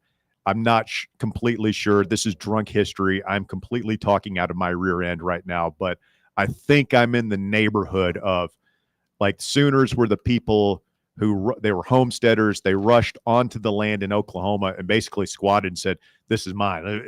That was the deal. It's like the government said, right. You get on there, you plant your flag, and like those were the Sooners. Yes, that makes sense. I guess the wagon was called the Schooner. Sooner Schooner. Yes. Well, no, yeah. Then I guess they might not be the Louisiana Purchase people, because aren't those like the 49ers who went out to California? No, the 49ers were the guys who went looking for gold out in California. Is that not? That has nothing to do with the Louisiana Purchase. Well, we got that land from the Louisiana Purchase, California. I think you're both right. You're both on the right track. But as far as Oklahoma, I mean, best $15 million we ever spent. True. It's absolute steal. Do you know we didn't spend it, actually? We just added it to the debt, or what? No, they. I saw a video on it. We owed them money. Who? For help? Spain? Russia. We got Alaska. Now, Louisiana Purchase, I'm not sure about, because it just all got twisted up in my head. We're talking about something completely different right now. I thought he was about to say Russia sold us a Louisiana Purchase for a second. No. Was it Spain or France? France. Yes. That's why they all talk French down there. Yeah, we took them for everything they got. Yeah. They needed a better real estate agent. We did better on the Alaska Purchase than we did on the Louisiana Purchase. I don't know. Louisiana was pretty good. We got the Louisiana Purchase wasn't just Louisiana Purchase was like from Louisiana to the Northwest, all the way to the Pacific Ocean. That's when you get Lewis and Clark going out there. Whatever happened there. AI Overview says a Hoosier is a person who is a native or resident of the U.S. state of Indiana. The term is also the official demonym for the state. The origin of the word Hoosier is debated, but it is in general use since the 1840s, popularized by a poem in 1833. Hoosier is a widely accepted and often positive term associated with friendliness, neighborliness, and pride in Indiana. Oh, that's nice. Who's your pride? We have a vote for the Mark Nagy is voting for the Philadelphia Flyers mascot. Whatever happened there. We have Jason saying the Stanford band will never go to Notre Dame again. What did the Stanford band do to Notre Dame? The Stanford band do to Notre Dame? It's got to be pretty bad because those people usually have a somewhat decent sense of humor. I can guess something about the Catholic Church. Did they get a little sacrilegious maybe in front of Touchdown Jesus? I don't know. The Stanford band is not welcome. We've got a vote, Brian, for the St. Louis Cardinal. I miss the days of baseball driving the relief pitcher into the field in the little baseball golf helmet. cart. Yeah. The helmet cart, yeah.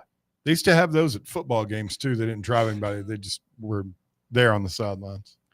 Just a quick AI overview of why the Stanford band and Notre Dame have a somewhat contentious history. Apparently in 1991, the Stanford band was banned from visiting Notre Dame's campus after a game where the drum major dressed as a nun and used a cross as a baton. Yeah, I can see why that might upset them. Be a little bit upset. It's been 30 years. Would a strongly worded apology letter be enough? I'm sorry. That's tough. I mean, they did that on their football field. I mean, you remember what the outcry was when, you know, Cody, whatever happened there a few years ago. Catholics get pretty aggrieved over stuff. I'm sorry. Joshy Boy is next. What's up, JB? What's up, guys? How are you doing today? Doing well, thank you. Russ, I don't know if you saw my comment, but I voted for Blooper, best mascot in sports. Blooper's pretty strong. I like old Bloop. I like his Twitter account. Yeah. Did you see him trolling Frank the Tank last week whenever the Braves beat the Mets? I did not, but I do appreciate the Braves going back to reality and allowing the most runs to the Chicago White Sox that they've scored all season long last night. After sweeping the Indians, and I still call them the Indians, in Cleveland, Joshy Boy. Thought we were making some progress here, but no. I thought we were too. Chris and Fresno's boys came in and slapped us around on our home field. Yep.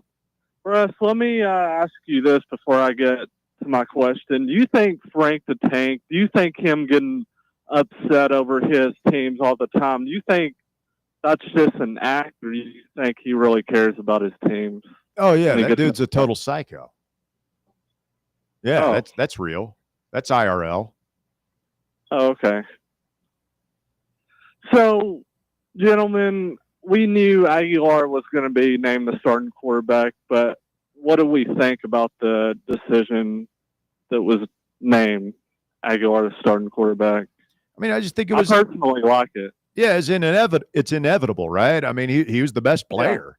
I kind of like that he won the job. You know, this is not me piling on Nico unnecessarily. But the thing with Nico is he never had to earn the job, right? And it's been a while. No. Like Hendon Hooker had to earn the job. He had to. I know Joe got hurt, but he paid his dues. And when his time came, he did not let go. We kind of gave Joe Milton the job in 2023, and there was no competition ever, even though a lot of people wanted to see Nico that year. Last year, we just gave Nico the job. He didn't have to beat anybody else. And, you know, say what you want, like this Julian Saying kid.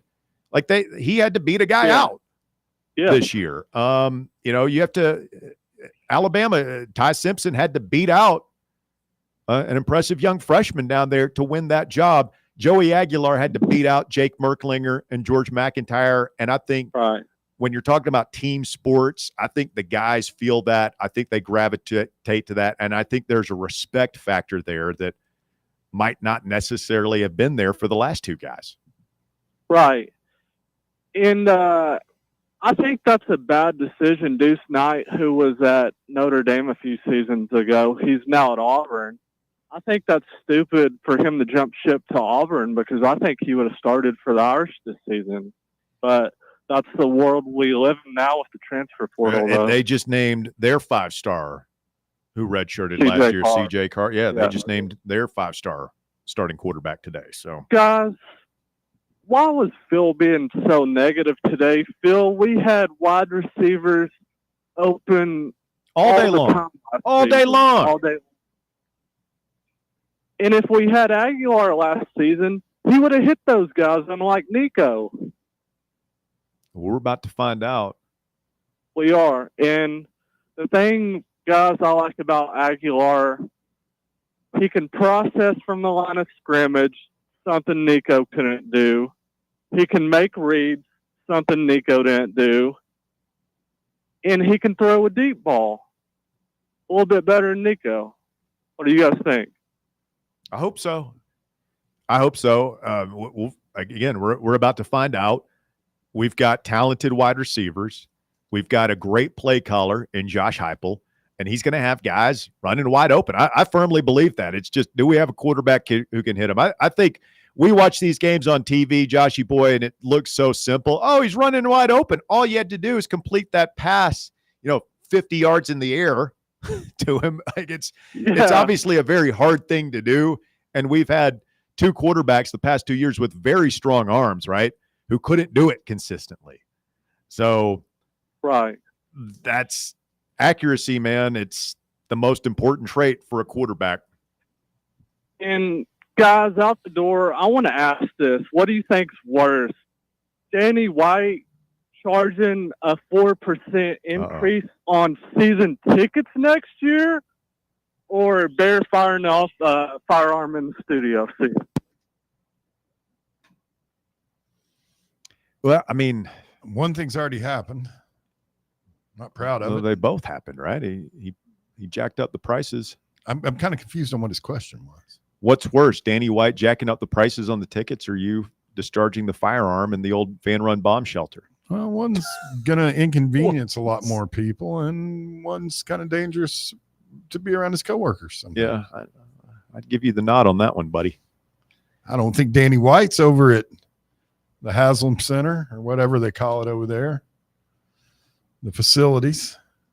I think you pretty much get fired on site if you bring a weapon in. You think people are packing in there? That's one thing that I think saved me with Nate back then. I did not bring that firearm into the building. Somebody left it there. Good point. That says a lot about the responsibility of our crew. We had guns lying around. Yeah. Very safe operation we run here. Safety first, I always say. We never feel unsafe on this show. Stay with us. The drive continues. More of your phone calls coming up. The Drive. Catch up with all things Fan Run by subscribing to our podcast feed. Like, rate, and download the show from the Fan Run app or wherever you get your podcasts. A brand built in Tennessee and born from the love of the game. Inward Half revolutionizes golfing comfort. Crafted by a former pro and dedicated enthusiast just like you, our luxury performance wear guarantees you stay cool and comfortable through every swing and every day. We're not just a brand. We've set out to create a lifestyle for those who understand that impeccable style and premium performance are a hole-in-one. Enjoy the walk-in with Inward Half. Yeehaw! I've been hooting and hollering ever since I started betting with the VIP Play app. VIP Play has more than 200 leagues, every bet type you can imagine, live betting and live hosts, all with 24/7 support from real live people when you need them. Start betting better with the VIP Play app today. Don't be a better, be a better with VIP Play today. Download VIP Play today or head to VIPPlayApp.com. Make sure you use the promo code FANRUN to take advantage of their welcome bonus and so they know that we sent you. Gambling problem? Call 1-800-8899-789. Must be 21 or older and located in Tennessee to bet. Have you ever found yourself wishing your clothes looked brand new again? Whether it's your favorite suit, that little black dress, or your comfy winter coat, Crown Cleaners can make it happen. From stubborn stains to delicate fabrics, the expert team at Crown Cleaners uses the latest cleaning technology to ensure your clothes come back looking and feeling fresh. Visit one of their 2 area locations, Kingston Pike on Bearden Hill or South North Shore Drive near Dunkin' Donuts. Online at crowncleaners.com. Crown Cleaners, a tradition of excellence. Hey, football fans, this is Stats. And this is the Sheik. And together we are the Cover Boys. We cover college football like no one else. Each week, we preview all the big games in college football, and we may not tell you who's going to win, but we'll tell you who's going to cover. Our patented right sides are clicking at 66% against the spread all time. So join us right here every Friday evening at 8 for the Cover Boys on the official voice of Tennessee fans, Fan Run Radio. And enjoy the winners, everyone. Hey, folks, if you're in need of a lawyer, you need to call my friend Jerry Givens. I've known Jerry since high school and can personally vouch for him. He's East Tennessee through and through. And if you're going through a divorce, bankruptcy, or a DUI case, you'll need someone you can trust on your side to help you navigate the local legal system. You can trust Jerry Givens. Call the law offices of Jerry Givens today at 865-801-9250 to schedule your free consultation. That's 801-9250. Good afternoon. Steady flow of traffic making its way on the Holston River Bridge right now going outbound as that gets heavier on 40 East, pushing on out towards Sevier County up into Jefferson County. Couple of wrecks and they're clearing stages out here as it builds to the north with more volume just in the last few minutes on 75 going northbound up through Anderson County. If your check engine light comes on, Google search Knucklebusters Amco Knoxville. Amco serving East Tennessee since 1962. I'm Commander Chuck with your on-time traffic. Clemson tight end Ian Shefflin was reportedly arrested on suspicion of DUI over the weekend. Head coach Dabo Swinney said his tight end will miss some competition to start the season as a consequence. You'll remember Shefflin was a basketball player. Big dude, big goofy looking dude, kind of like Walker Smith, like a 6'10" version of Walker. It's a big goony looking guy. Big old frizzy headed, goofy looking goon guy. Well, yeah, he was a good player, man. And decided to stick around and give football a try, a la Stanley Asumnu, or Asumanu, as Buzz Peterson used to call him. Asumanu. So, yeah, we'll see what happens. DUI, it's always hard to make that jump anyway, and now you are facing a suspension. Yeah, not a good look for him. No. Meanwhile, authorities arrested former NFL running back and ex-Alabama star T.J. Yeldon early Saturday morning on domestic violence charges. Oh, no. I haven't thought about this guy in a long time. I thought I'll he was never so forget good, it. man. Yeah, he was awesome. He burnt me like 3 years in a row in fantasy football. I kept going back to the well on that one. The wife beater, huh? According to the Baldwin County Sheriff's Office, Yeldon faces a third-degree domestic violence charge, a third-degree criminal mischief charge, and 1 count of interference with a domestic violence emergency call. Sheriff's Office responded at 1 a.m. on August 16th to an emergency call wherein officers heard what they believed to be domestic violence occurring between a man and a woman. Authorities arrived on the scene, knocked on the door. Yeldon allegedly saw them, turned off the lights, and refused to open the door. It's a bold play. Truly. Caller said that she moved into the bedroom and locked the door upon the deputy's arrival, and that Yeldon was attempting to enter the bedroom with her. When the authorities attempted to make a forced entry, Yeldon unlocked the door. He was then detained and taken to the correction center, released on $2,000 bond. Played in 6 years in the NFL. 4 years with the Jags, and then 2 years with the Bills. Boy, He was one of the Alabama. You know how the Alabama, a lot of those guys weren't very good in the NFL. He was on their 2012 SEC championship team, BCS national title team, and did not have the NFL career many thought he might have. No, it happens with some of those like freak athletes that come out of Alabama. They can't all be winners. And finally, boxer Julio Cesar Chavez Jr. has been deported to Mexico, where he's wanted for alleged cartel ties.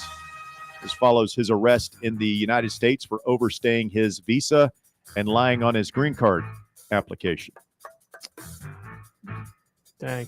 I just remember his dad, man, it was like nasty. Like his Julio Cesar Chavez fought I want to say into his 50s. And there are like fights where, it's like old 90s, middleweight fights where his face is just a Play-Doh bloody mess. And he's just bleeding on. And like he would be winning. But he was like Rocky, would just take all sorts of punishment. It's a really tough couple months for him, losing to Jake Paul on national TV, and then getting deported from the United States of America. Double whammy, huh? Double whammy. Hard to tell which is worse. Chavez was handed over by authorities and admitted to a prison in the northern state of Sonora. 39 years old. That's ties to cartel. That makes a lot of sense. That is the docket, brought to you by our friend Jerry Givens. If you are in need of legal advice, call the law offices of Jerry R. Givens right here in Knoxville. They're here to help you in your time of need. Jerry specializes in bankruptcy and family law. So if you're having financial difficulties, you need somebody to help you get out of a crushing amount of debt. You've got, creditors calling you, hassling you, downright stalking you. Jerry can help make those calls stop and help you get your life back together. If you are going through a divorce, separation, Jerry specializes in family law as well, and personal injury as well. If you've been injured in an accident and you need somebody to represent you, the law offices of Jerry R. Givens right here in East Tennessee.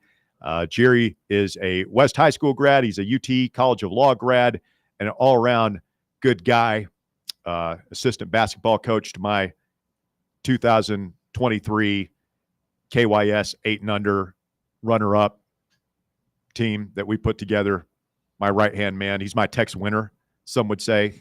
My Justin Gainey, some would say. So I trust him, and you should too. As always, the phone call is free. The advice is free. So what do you have to lose?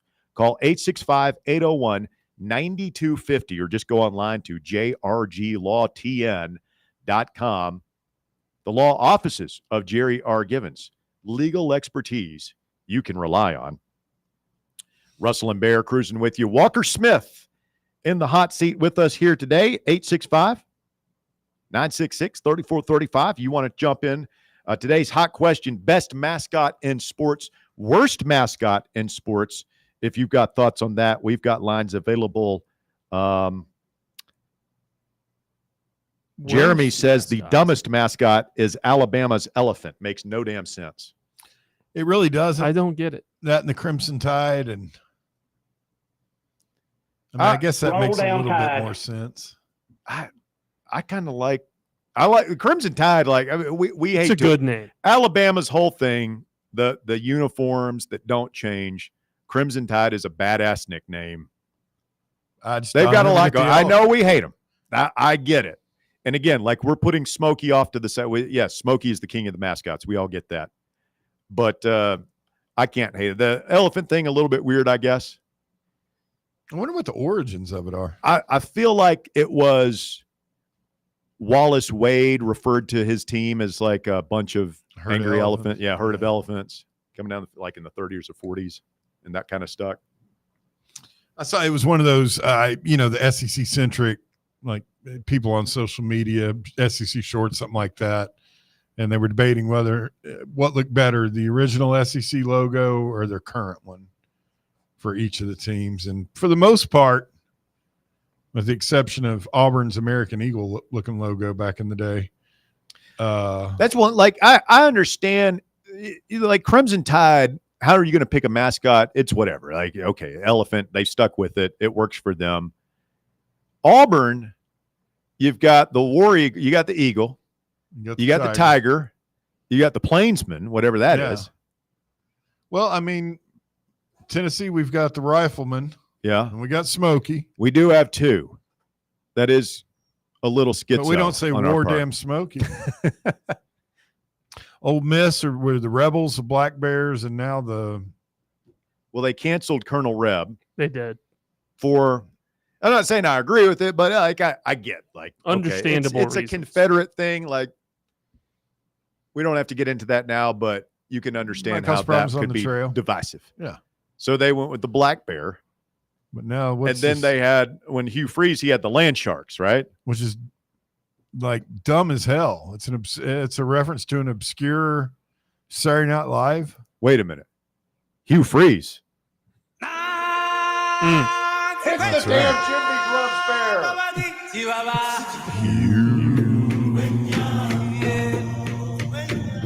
Oh, man.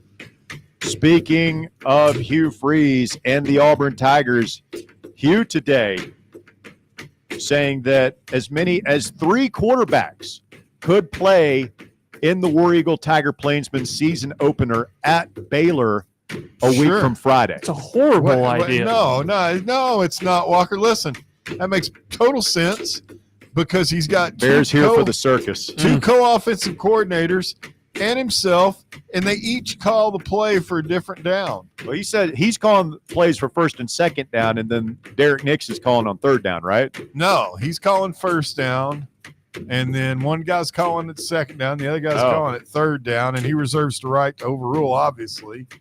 I mean, is this guy trying to get fired? Is he just sick of me? He's pulling a Costanza. He just wants to get fired. Give him his damn buyout money. He's going to be driving around the parking lot dragging The Cam national Newton's championship. Heisman Trophy behind No, he won't. He could, but I think the guy really just wants his buyout money and move to like Pebble Beach. Just play golf all the damn time. Freeze says Jackson Arnold will most likely start, but he could use backups Deuce Knight and Ashton Daniels in the season opener. Well, Deuce Knight's a true freshman 5-star guy that Hugh, I would assume, wants to be the future of that program. But I just assume, unless Jackson Arnold is worse than we think he was, this should just be his job. Or maybe he's just really bad, and it wasn't Oklahoma's fault. Yeah, that's kind of what if I'm Jackson Arnold, or if I'm an Auburn fan, it's like, oh, man, this guy sucked last year for Oklahoma, changed the scenery, whatever. It's not what you want to see. You want to say, hey, this former 5-star recruit who I believe he won the Elite 11 competition his senior year in high school, like he just needed to get away from Oklahoma. He needed a clean slate, and now Hugh's going to coach him up, and like, that's not what's happening here. This is, oh, man, this dude hasn't won the job, and we might give some other guys a look. Yeah. Not good. Meanwhile, Auburn says today they're claiming 4 previously unclaimed national championships. I'm not making this up. I don't understand this. I saw the headline. I don't get it. Auburn Athletics Director Joe Cohen says for too long, Auburn has chosen a humble approach to our program's storied history, choosing to recognize only Associated Press national championships. Starting this fall, we have made it the decision to honor the accomplishments of our deserving student athletes, coaches, and teams from Auburn's proud history. Our visible national championship recognitions now align with the well-established standard used by the NCAA's official record book and our peers across the country. Previously, they had only claimed 2 national championships, 1957 and 2010. They are now claiming titles in 1913, 1983, 1993. Now, you'll remember 93, us old-timers will remember, that was Terry Bowden's first year after Pat Dye retired. They were on probation. None of their games were televised. They had a postseason bowl ban. They went 11-0. And beating Florida in the swamp. Yeah, they went undefeated. It was a very good team. So they're claiming that and one other one now. Well, that one they can't claim. They're claiming 1910 is the other one. So 1993, I would. They're also claiming 2004. And again, you'll remember that was the year. It was Auburn, USC, and Oklahoma, maybe? It was Tommy Tuberville. Or was it LSU? 2004. Yeah, there was a 3-way tie. Yeah. Auburn, they beat us in the SEC championship. Yep, and USC played, I want to say it was LSU in the Sugar Bowl and beat them. USC played Oklahoma in the Orange Bowl. Yeah, that was smoked them 55-19. Who played? I think LSU was the year before 03. They won it with Saban. So here's the thing. I think the tempting thing to do is to laugh at this and say, "Oh man, like who are you guys kidding? You're claiming a championship and we do this too." Oh yeah, I think everybody does. I think Bama's done it before. Yeah, Alabama's Alabama got some suspects. Like they will claim the we won the Piggly Wiggly championship and Greater Dothan. So we claim championships. Let's see if I can remember off the top of my head. 38 and 40, which is always weird to me because the 1939 team was General Neyland's unbeaten, unscored upon team. Like of all the years to claim a championship, and I guess just like nobody voted us number one, which is mind-boggling. We didn't allow a single point over the season. Not a whole lot of first downs. And this is, I'm not sure what the year is. It was in the 50s at some point. But prior to that, the national champion was declared before the bowl games happened. Yeah. Which is hard for a lot of people to wrap their minds around. So, again, 1939, in an era when the champion is declared before the bowl games, Tennessee had a season where they did not allow a single point, no field goals, no safeties, no touchdowns, and they were not the national championship year. I believe it was TCU or A&M that year. We did end up losing the Rose Bowl 14-0 to USC, but our star player, George Cafago, was hurt. So, like, I feel like we should claim one there. But we claim 38, 40, 50, and 51, 1967, and 98. And the only ones of those that are AP recognized are 51 and 98. That's kind of wild. The other ones are like the 67 one is pretty dubious if we're being honest. I think Tennessee was like 9-3 or something that year. Won the SEC championship, but I think it was the Lichtenhouse poll. Oh, is that gave us? Lichtenhouse Yeah, poll? they gave us the national championship that year. And so, like They're that, a really good team that year. That's claimed. There's a great book. You might be able to find this at McKay's or something that the late, great Haywood Harris and Gus Manning wrote together about the 6 national championship seasons. And those are so we claim 6. 2 of them are nationally recognized. So one in the. So I don't know that I'm too down on Auburn. Like you're claiming a new one in 1910 and one in 1914. Like we're claiming World War I era championships, right? It was over 100 years ago. It seems kind of silly. I mean, teams were like 25 people then. It was a club sport. Yeah. I guess you can claim that. The only one I have a problem with is the Tommy Bowden one, the Bowden one. You know, you weren't eligible, dude. You guys have been caught. Like, it's true. Blatantly Do you have a problem with the 04 one? I don't understand the 04 one. I'm trying to figure out exactly what happened. They won the SEC championship. They beat us in a really good SEC championship game. And they were the team that was left out. It was a 3-way tie. Yep. In That the was BCS era. So only the 2 and the computers said it's USC and Oklahoma. Was that the game? Did Gerald Riggs almost single-handedly win us that game? Yeah, he had a couple long touchdown runs. They were 13-0, 8-0 in the SEC, undefeated, never lost. Who'd they play in their bowl game? I guess it would have been the Sugar Bowl. They played Virginia Tech in the Sugar Bowl, won that game 16-13. Number 9 Virginia Tech, good Tech team. Yeah. Get to the Sugar Bowl, you're pretty good. Beat us 38-28 in the SEC championship. Won a lot of close games that year. Did not play a ton of ranked opponents. Who was their quarterback? Was that Jason Campbell? Jason Campbell. He was a journeyman in the NFL for a good while. Yeah. Started for your Redskins, as I believe. Yours as well, yeah. They sure did. Stay with us. The drive continues. Back to wrap up hour number 2 right after this. The Drive. streaming worldwide at fanrunradio.com and on the free Fan Run app. This is Big Orange Country's sports talk radio superstation, Fan Run Radio, Knoxville. Yeah, it's another day, but what kind of day is it really? A day of doom scrolling? Laundry day? Nah, it's a White Claw day. Light and refreshing tasting, uniquely cold way filtered. There's an iconic flavor for everyone. So grab a pack, grab your friends. Make the most of each day with those who matter most. When you're together with White Claw, every day is a once-in-a-lifetime experience. You just gotta grab it. White Claw. Grab life by the claw. Please drink responsibly. Hard seltzer with flavors. White Claw Seltzer Works, Chicago, Illinois. Hello, is Tina there?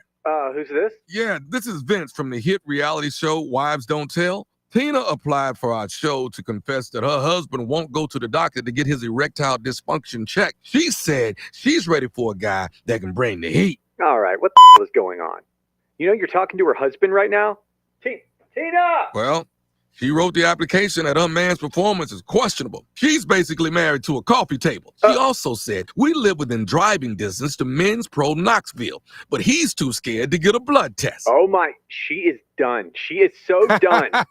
Gotcha, Mike. It's nephew Tommy. Ain't no reality show. It's a prank. Men's Pro Knoxville is the real deal, fellas. Local experts, test results in minutes. Call 865-544-8220 or hit menspronknoxville.com before your lady books a new co-star. Men's Pro Knoxville, making it happen. Got a problem tree looming over your home? Call ECR Total Landscapes. Whether it's trimming, removal, or storm cleanup, our certified pros get the job done safely and efficiently. We're licensed, insured, and ready 24/7 for emergency calls. Big or small, we cut them all. ECR Total Landscapes. Call now for a free estimate, 865-384-2012, and mention promo code FANRUN for free stump grinding on any tree removal now through the end of the year. Also, visit us at ecrtotallandscapes.com. Citizens National Bank. Life is more fun with a Good Life checking account, offering extra benefits including bank travel. Join us for a trip to Mackinac Island for a stay at the beautiful Grand Hotel. Travel with us to southern Utah to witness the enormous, colorful, and unusual rock formations. Or join us on one of our many day trips. We're always on the go. Citizens National Bank. Banking never felt so good.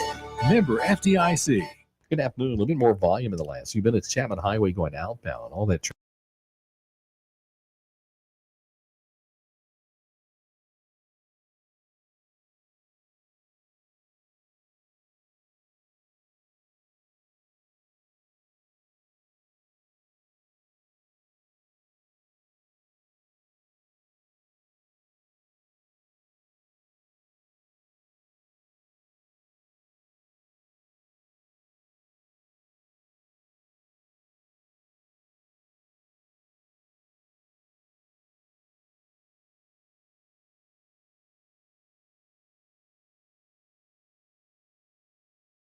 Of the show. Let's see what they're talking about in the text box. Moose says the reason why Alabama fans call themselves the Crimson Tide is because their fans are too dumb to spell elephant. It's mean. Well played, Moose. Gary says Auburn has a tiger and is war eagle and flies an eagle at games, but again, are the Tigers. Nothing says state of Alabama IQ like they do. Alabama taking it on the nose, on the chin today in the text box. Texter says Joey Aguilar is going to turn out to be Josh Heupel's version of Dalton Connect. We can only hope. That'd be crazy. From your mouth, lips to God's ear. God, that'd be great. I'd be down for that. That'd be fun. I did look up why Alabama are the Elephants. And you were kind of on it earlier. There was a sports writer in the 1930s named Everett Strupper who described the team's size and power. It's a good 1930s Everett sports Strupper. writer. It's Everett Strupper. Yep. Live down from Tuscaloosa. The Alabama boys really came to play. Yep. And you can imagine in the way he talks that he called them, because of their size and their power, like a herd of elephants. Yes. And that eventually made that team's name the Red Elephants, and it stuck. Now we have Big Al. So getting some more following up on our national championship claims, the 1938 team, Tennessee team, went 11-0 and beat Oklahoma 17-0 in the Orange Bowl. So we go 11-0. We go 10-0. Take the train down to Miami. Yeah, we go 10-0. We go down to Miami and beat the hell out of Oklahoma. That's like they say it's one of the most violent, bloody games of football in American college football history.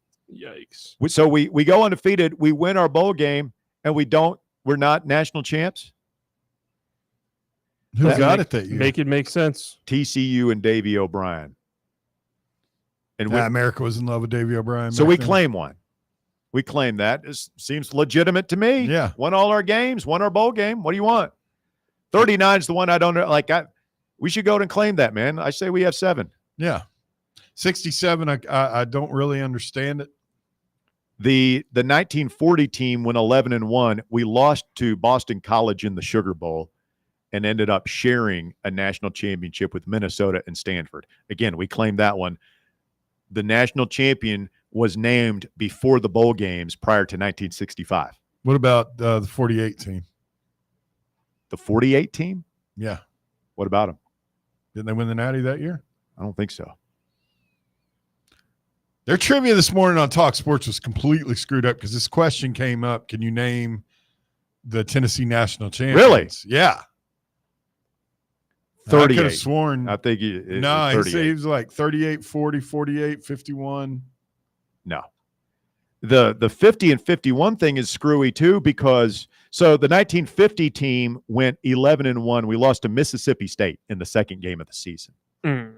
And then we beat Texas in the Cotton Bowl. That's the year of the famous Lauricella run where you've seen that in the media guides where it has the path zigzagging all around. Yep. And then Oklahoma won the AP vote as the national championship before their bowl game, which they lost to Kentucky. Huh. So we claim one there, even though we're not the recognized one. And then in 51, it's the opposite, where we went 10-1. We were undefeated 10-0. They name us national champion, and then we go lose the Sugar Bowl to Maryland. Terrible. But those were the rules. Those were the Back rules. in the day, like the bowl game, I guess, didn't count. Well, they still award the Probably not. Heisman before any of the bowl games, before the season's really over. Now they're doing it, Yeah. right at the beginning of the damn playoffs, which makes no sense. I'll tell you what makes no sense is I'm looking at the polls and all of that from the 2004 season that Auburn's trying to claim. They were number 3 or lower the whole season. Outside of they went undefeated, man. So did USC and Oklahoma. Yeah. Up until the national championship. Should have had a game. playoff, right? And USC and Oklahoma were 1-2 the entire year. Let's get a call from Westchester. Westchester, you're on the drive. It's Fan Run Radio. Hey guys, long time no talk. How you doing? Hey, what's up, man? Hey, I'm just calling because of your smoking hot question. Yes. There can be only one, and I hate to tell you Braves fans, and I'm sorry to tell you guys, but it is the Philly Fanatic. The Fanatic's pretty good, man. He's an iconic mascot. I'll give him that. I mean, he's the GOAT. That's it. Question's over. Nah, Move on. it's not questions over. I mean, you can have the Philly You're Fanatic, entitled the to your San opinion. Diego Chicken. I mean, Blopper's just a bad ripoff of the Fanatic. I'm sorry. First of all, it's blooper. A little respect, please. Second of all, I mean, everybody's got a goofy mascot now. What do you want? We can't have an actual Brave. We can't have a little kid dressed up like an Indian run around with a tomahawk. It'd be insensitive, dangerous, number of different things happening. Well, how come the Redskins can't be the Redskins, but the Braves can still be the Braves? Because Brave is a nice uplift. You're a Brave. You're brave. It's a young Indian Brave, as Redskin opposed to was a Redskin is like, slur. yeah, some people take it as a pejorative. Well, I don't know. Guys, I'm not covering up for it. Like, I think they should be the Redskins, man. Like, yeah. Talking about what's really important, high school football starts this Friday. week 1, we are treated to Alcoa at Maryville. If you got nothing else to do, Maryville at Alcoa. If you got nothing else to do on Friday, head down to Alcoa. Good luck getting in that one. That's going to be a big crowd in Tornado City for that one. Yeah, man. High school football underway this week. We got games Thursday. I think Halls and Oak Ridge Thursday. Maryville, Alcoa Friday, full slate. And the Bearden Bulldogs have a debt to pay at Bill Wilson Field, 3300 Sutherland Avenue, Saturday night at West. Stay with us. Hour number 3 of the drive coming up.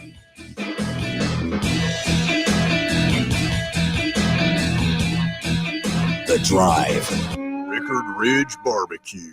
Located in beautiful Cove Lake State Park, Rickard Ridge is home of the best ribs in the Volunteer State. Smoked daily by pitmaster Mark Rickard, the barbecue at Rickard Ridge is mouth-watering, fall-off-the-bone delicious. Take the scenic drive up I-75 to exit 134 for directions and to look at the rest of the menu. Visit Rickard Ridge online at rickardridgebbq.com.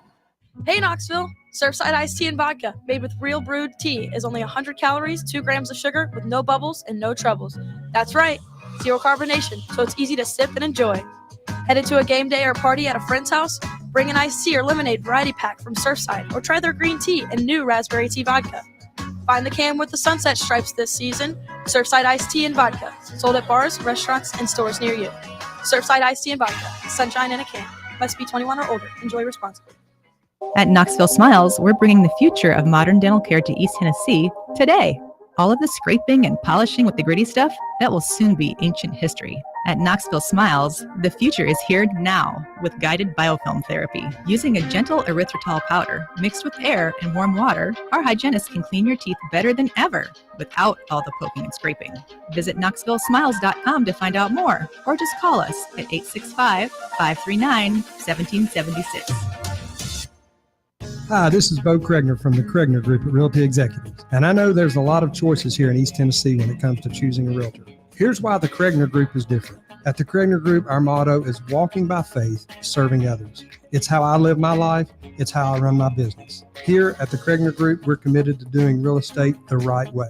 Faith, honesty, integrity. The Kregner Group. Call me anytime at 865-742-1035 or visit my website at bonowshouses.com. Are you looking for a treat that will knock it out of the park at the next watch party? Just like your favorite baseball team, Crumble brings the best lineup week to week with an expanded roster that includes key lime pie, strawberry cake, or my personal favorite, Monster featuring M&M candies. Let Crumble treat you to the best cookies in the game. Download the Crumble app and start earning rewards. You can even vote monthly on what flavors you would like to see at any store of your choice. Warmer weather is here, so get to the ballpark, but don't miss the cookies. Got a flat tire? Strange noise under the hood? Don't stress. Roll into Matlock Tire and Auto Service. From oil changes and brake repairs to brand new tires, Matlock's certified techs do it all. Fast, friendly, and fair priced, Matlock is the home of the price match guarantee. Bring in any competitor's ad and Matlock will match the exact same tire for the exact same price. Matlock Tire and Auto Service. 5 locations in East Tennessee. Visit MatlockTireService.com to find the location nearest you and schedule your appointment. You're listening to FM 105.7 and AM 1340, WKGN Knoxville and W289CU Knoxville, Fan Run Radio. Attention service members and veterans. Introducing the Griffin Law Firm, your trusted ally in military legal matters. From court martials to benefit claims, at Griffin Law, your mission is their mission.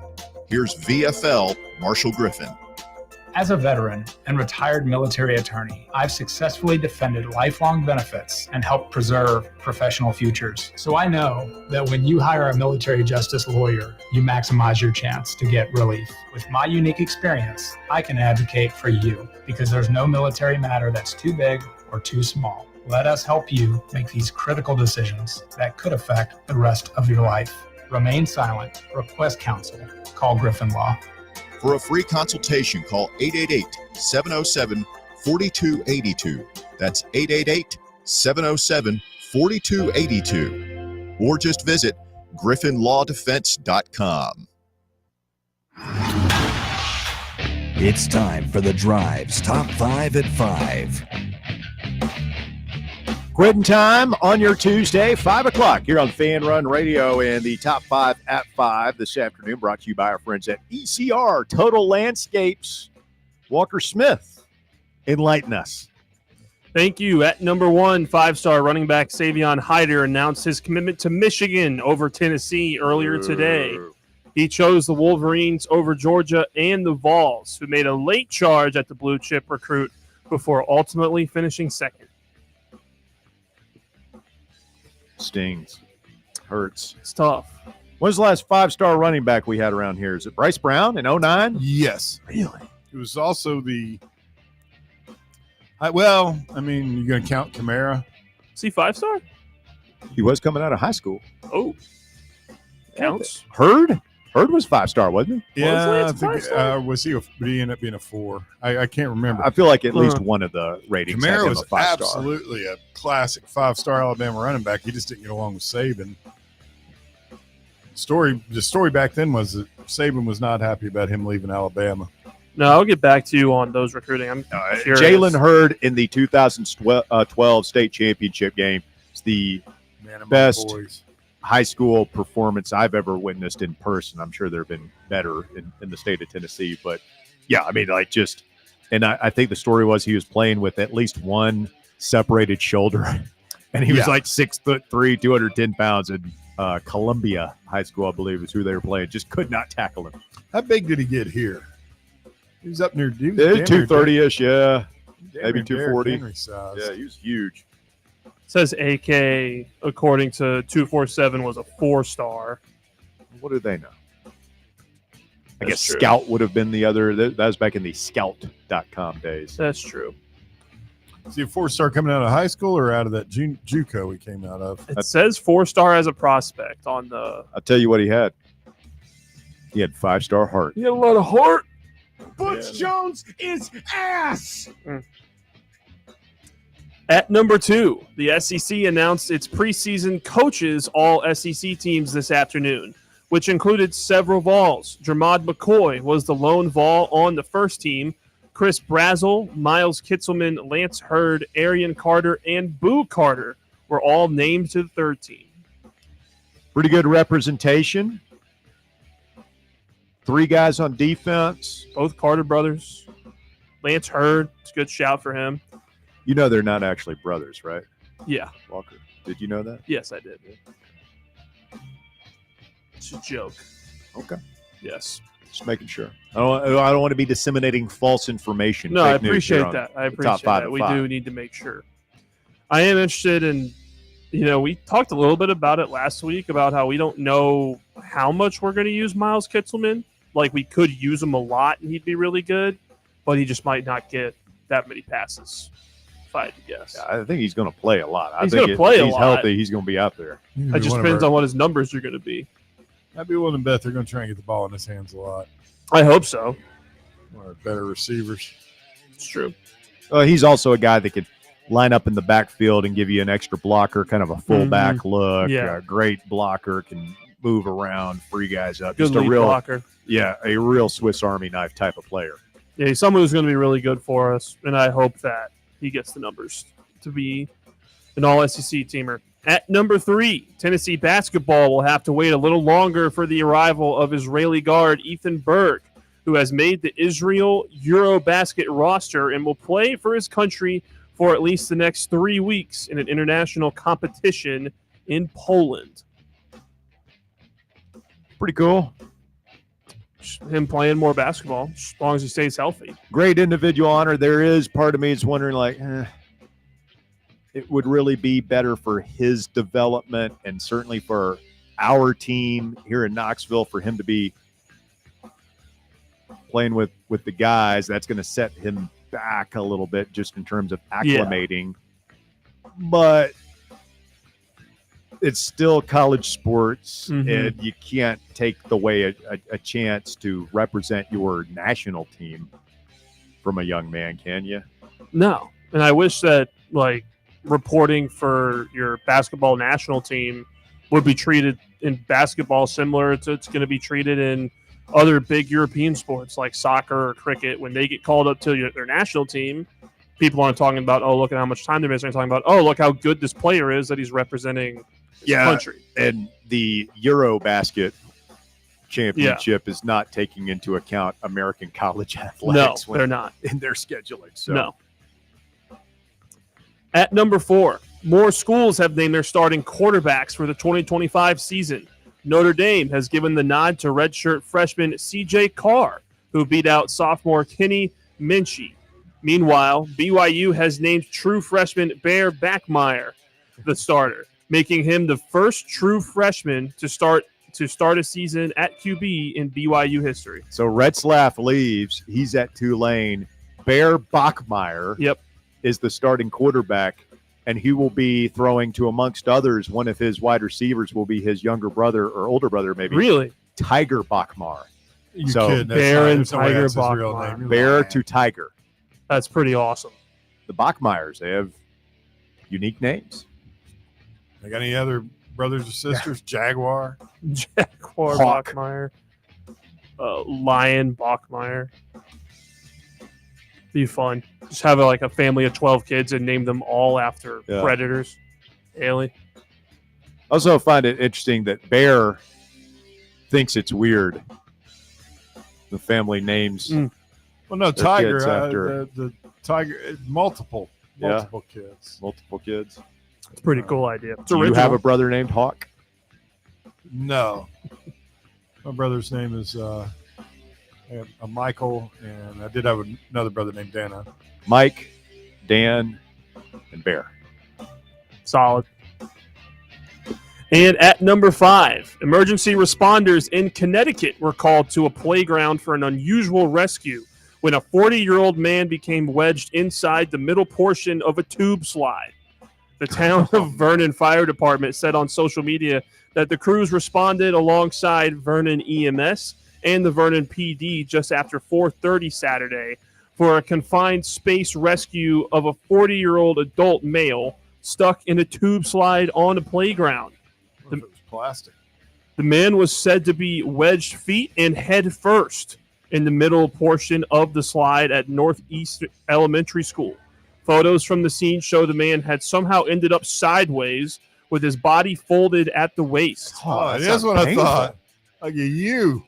Yep. Firefighters removed a section of the slide to reach where the man was stuck and was freed within 30 minutes of EMS arriving. You know, your body going to shock. That you sit long enough like that and that's pretty cool. I want to say 30 minutes to get the slide taken apart is pretty quick. It's not that bad. Well, I think they cut it out. Yeah. Cut it.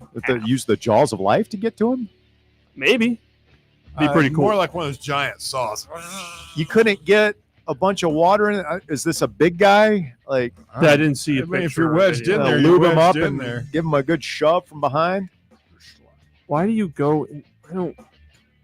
Feet and head first is. Well, it sounds like he got twisted around. Yeah.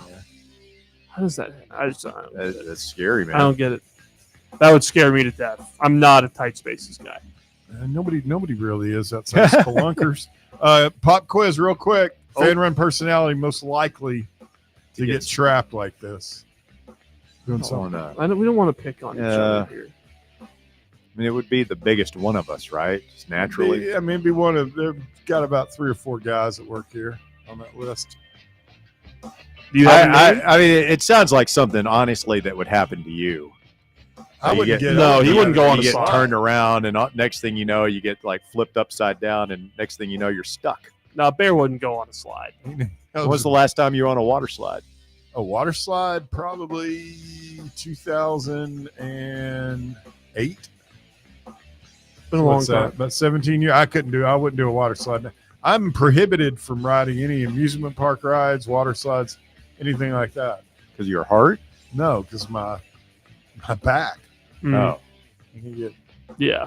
Most water slides are nice, relaxing, and it's when the slide is fully enclosed and you got the tube thing going on. It's really cool. I've seen some videos of some scary ones where the floor will drop out. Oh, yeah.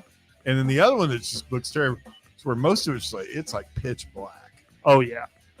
The stuff where you're going like uphill and the jets are pushing you up. Did either of you guys watch a documentary on Action Park? Yes. Yeah. I did not. That's great. That one guy, the people that they were interviewing in that thing that were just like serious. Action Park was this water park in New Jersey, Walker. HBO did like a documentary on it from the 1970s and 80s that was famous for being completely unsafe, unregulated, and people would just like regularly fly off water slides and Oh my God. injure themselves. Yeah. The crazy go-karts and the boats had like I remember poisonous snakes. the one around here was Ogles. Ogles, yeah. I loved Ogles. Oh, the hell Twin yeah. Twister. The Twin Twister. That thing had the some wave pool. jets on it, man. The Twin Twister at Ogles Water Park would I would like tear the one the that went, hide like, off your rear end. You better have straight down. you better make sure that drawstring is tied up tight when you get on the Twin Twister. Dude, there used to be a water slide place over, you know where National Fitness is now on Walker Springs? Yeah. I know what you're talking about. That site where the McDonald's and all that A are. water slide place there? It's called Rainbow Rapids. What? And they were concrete. They gave you one of those mats. You could fly in that thing. Oh, when you have to get on a mats and you like race your buddies next to you, those are really fun. Yeah, it was like 3 slides. It was pretty rinky dink, but damn if it wasn't fun back in the day. No. He said wistfully. Thank you, Walker. That is the Top 5 at 5. It's brought to you by our friends at ECR Total Landscapes, who remind you if you have a tree that is looming, you know what I mean, looming, giving your house a good loom, and you look up and you say, man, if that tree ever fell in my house, it would be bad news. Maybe now is the time to go ahead and get that thing taken down. Maybe you've had a tree fall in your backyard due to recent storms and you just haven't gotten it taken care of yet. Now is the time. ECR Total Landscapes is your one-stop shop for all tree cleanup, whether it's trimming, removal, or storm cleanup. The certified pros at ECR Total Landscapes are ready to get the job done safely and affordably. They're licensed and insured, and they're ready 24/7 for emergency calls. Big or small, they cut them all at ECR Total Landscapes. Call today and set up a free estimate. Tell them Fan Run Radio sent you. Their number is 865-384-2012. Call today, mention promo code FANRUN for free stump grinding services on any tree removal now through the end of the year. That's right. Just mention Fan Run and you will get free stump grinding. We've already had a couple of listeners take advantage of this at ECR Total Landscapes. They're online at ECRTotalLandscapes.com. Don't forget to tell them Fan Run Radio sent you. What is the Victor Robles incident? Remember the Seattle Mariners outfielder who was doing a rehab assignment trip through his bat at the pitch. Oh, yeah. We just talked about this. Victor Robles. So he's gotten a 10-game suspension, which doesn't start until he gets it. His suspension is for major league games only. But this may make you feel a little bit different about how he reacted. How many times do you think he got plunked in a 3-game series? Twice. A little bit more. 3 times? A little bit higher. 4 times? A little bit more. 5? That was the 5th time in 3 games that he had gotten plunked. What was he saying? You think? Yeah, why do you think they were? You think it was intentional? I mean, he hit somebody. The Estes, the guy that he threw the bat at, was the second time he had hit him. It felt personal. He was hit twice in the first game. The only once by Estes. He was then hit again in his first plate appearance the very next game. Then finally in the 3rd game of the series, he was hit by Estes again. It was ruled a swing because his bat came around. He lined out in that at bat and then came to the plate again in the 3rd inning for the 5th time in 3 games. And the 3rd time, Estes blasted him with one. Yeah, this feels intentional. There's something personal going on there. So Robles says that's what sparked his incredible. I don't know if this is a direct quote. Incredibly frustrated and aggressive response to being hit again. I just wonder, like if I'm a minor leaguer, what level is this? AAA. AAA. Victor Robles has played in the league before. if I'm that close as a pitcher to making the big leagues, unless it's like a clubhouse issue, I'm not throwing at anybody. No. To make some kind of point or something, like in a data-driven era where every at-bat is crucial, I'm trying to get as many outs as I can. Like if your manager comes up to you and says, hey man, like we had this situation, this is old school justice, then I guess you got to do what you got to do if one of the team leaders demands something like that. But if it's just like this guy was talking crap, like, I'm sorry, I'm trying to make the show. Yeah. I'm getting guys out. I'm not going to get caught up in some kind of weird personal vendetta on the team unless I absolutely feel like they're, my integrity as a man or a player has been called into question. I mean, I don't know. I feel like 10 games is pretty stiff.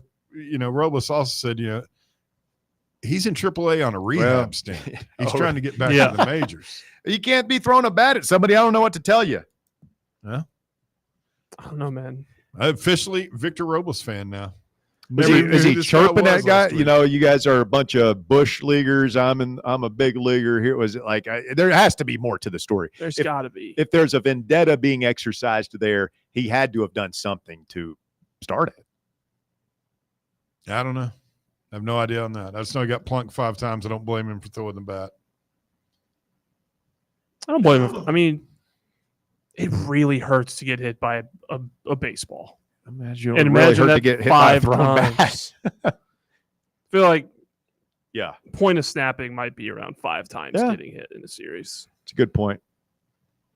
All right. Coming up, it's the moment several of you have all been waiting for. Champions League. What you talking about starts next. Round 1 of Champions League when we continue. You're listening to The Drive. It's Fan Run Radio. Stay with us. The Drive. Follow us on Twitter or X or whatever the they're calling it these days at Fox Sports Knox. Fox Sports Knoxville. Fan Run Radio.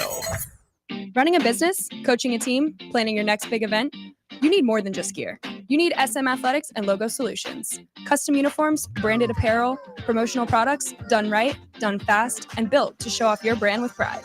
From local businesses to high schools to major universities, SM Athletics is trusted by winners. Get real service, get real quality, get noticed.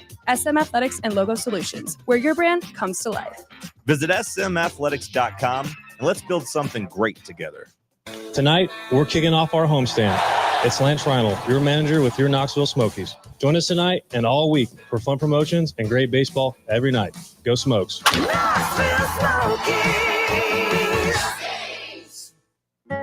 Believe in family. Believe in your fellow man. Believe in honesty and an honest day's work. We do. We're Farm Bureau Insurance. And we don't just believe in Tennessee. We believe in Tennesseans. Farm Bureau Insurance.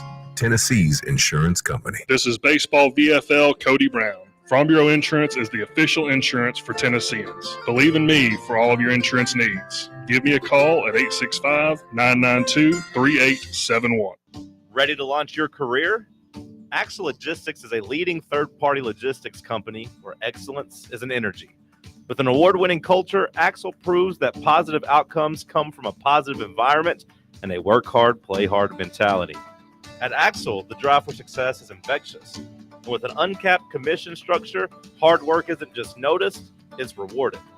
For those with big goals and even bigger dreams, Axle Logistics is the place to start your career.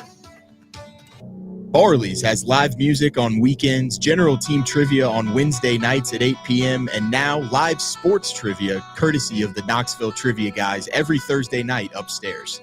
The game starts at 7 p.m. and is free to play for everyone, so head on down to the Old City and show off your sports knowledge and win gift cards to Barley's. Use those gift cards to buy some delicious food and drinks, and you can take it all in with their wide selection of TVs and indoor projectors. Barley's Tap Room and Pizzeria.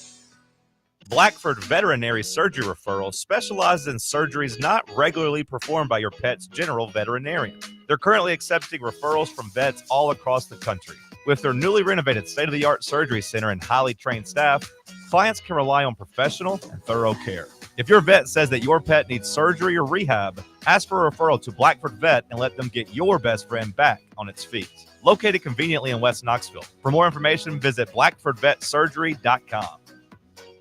Good afternoon. Still a bit of volume building over here on Western Avenue, right over 640. It's busy Broadway going outbound as you make your way through the Fountain City area, over the ridge there in the halls. Southbound 75 is a little bit slower earlier there in Campbell County as they work on that Vasper Bridge. Just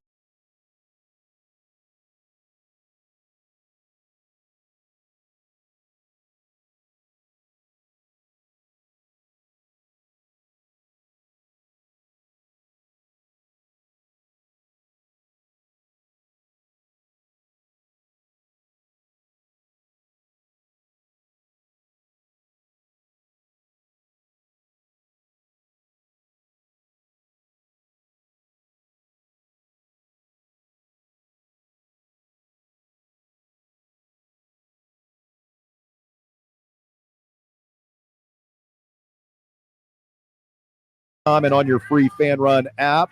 Been doing it every weekday afternoon for 15 years, since 2010. The Drive, 3 to 6 here on Fan Run Radio.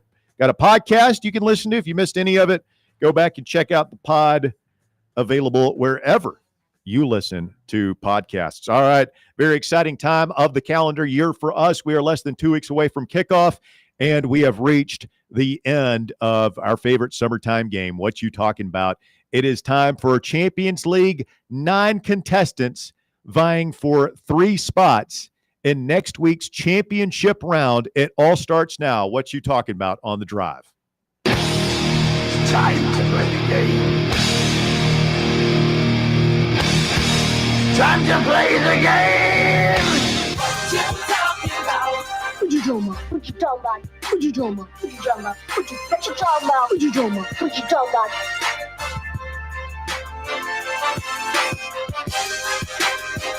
All right. 3 contestants to get us started. Here we have Chase, Gary, and some random guy. Today's winner wins more wings from our friends at Buckethead Tavern, but more importantly, they win a coveted spot in the championship round. What you talking about next week? Eternal glory on the line this afternoon. Let's bring in our first contestant. Chase is up first today. Chase, good afternoon. How are you, sir? I'm all right. Hope you all are doing all right. Doing very well, my friend. You get to be the guinea pig here first out of the gate. Let's set up a big number and put some pressure on these guys. What do you say? All gas, no brakes, man. Attaboy. Here we go. The head coach at LSU. Used to be at Notre Dame. Yes, this is a dinosaur movie. Jurassic Park. Yes, this is the country where Madrid and Barcelona is. Spain. This is San Antonio's basketball team. Spurs. This is the first planet from the sun. Pass. This is the Braves' star right fielder. Acuna. Ronald Acuna. Yes, this is the conference that Kansas and Iowa State play in. Big 12. Yes, this is the head coach at Clemson. Dabo Swinney. Yes, this is the Fresh Prince of Bel-Air actor. Will Smith. Yes, this is the head coach basketball at UConn. Bobby's brother. Hurley. Bobby's brother. Danny Hurley. Yes, this is the David Lee Roth band, Jump. Van Halen. Yes, this is an Italian dish with meatballs and meat sauce. Spaghetti. Yes, this is UCLA's nickname. Bruin. This is the channel that Game of Thrones and Sopranos are on. HBO. This is the city where Penny lives. Memphis. Did not get it out get in time. I should have said this is where the Grizzlies play. Got 13. I also got 13. All right, Chase, pretty good. Solid effort. Hang right there. We'll see what your competitors can do. He passed on Mercury. Yeah. First planet from the sun. Science, not Chase's strong suit. No, that is a strong number regardless. Yeah, and it gets a little harder. It gets a little harder here in Champions League. Mm-hmm. Not just the easy ones like Cody accused Bob Baskerville of getting in the exhibition a couple of weeks ago. Whatever happened there. Let's bring in Gary next. Gary, good afternoon. How are you, sir?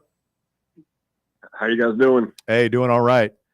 13 is the number you're aiming for. That would at least force a tie. 14 or more would put you in the lead. Sounds good. All right, here we go. This is an exercise with lots of stretching and posing. Yoga. Yes, this is Michael Jordan's wingman. Scottie Pippen. Yes, this is a mountain that spews lava. Volcano. Yes, this is Harvard and Yale's conference. Ivy League. This is Ole Miss's nickname. Rebels. This is Lars's band, Enter Sandman. Metallica. Yes, this is baseball's home run king from Atlanta in the 70s. Hank Aaron. Yes, this is a game you play in elementary school with the big rubber balls. Kickball. There's also a movie. Softball. Yes, this is the movie star of Talladega Nights and Anchorman. Will Ferrell. Yes, this is what football's best college player gets every year. Heisman Trophy. Yes, this is the most popular social media site. Facebook. Yes, this is a Lakers player who died in a helicopter crash. Kobe Bryant. This is the commissioner of the NFL. Roger Goodell. This is North Carolina's nickname. Tar Heels. Yes, this is the state where Jackson Hole is. Wyoming. Yes, this is the swimmer with all the medals.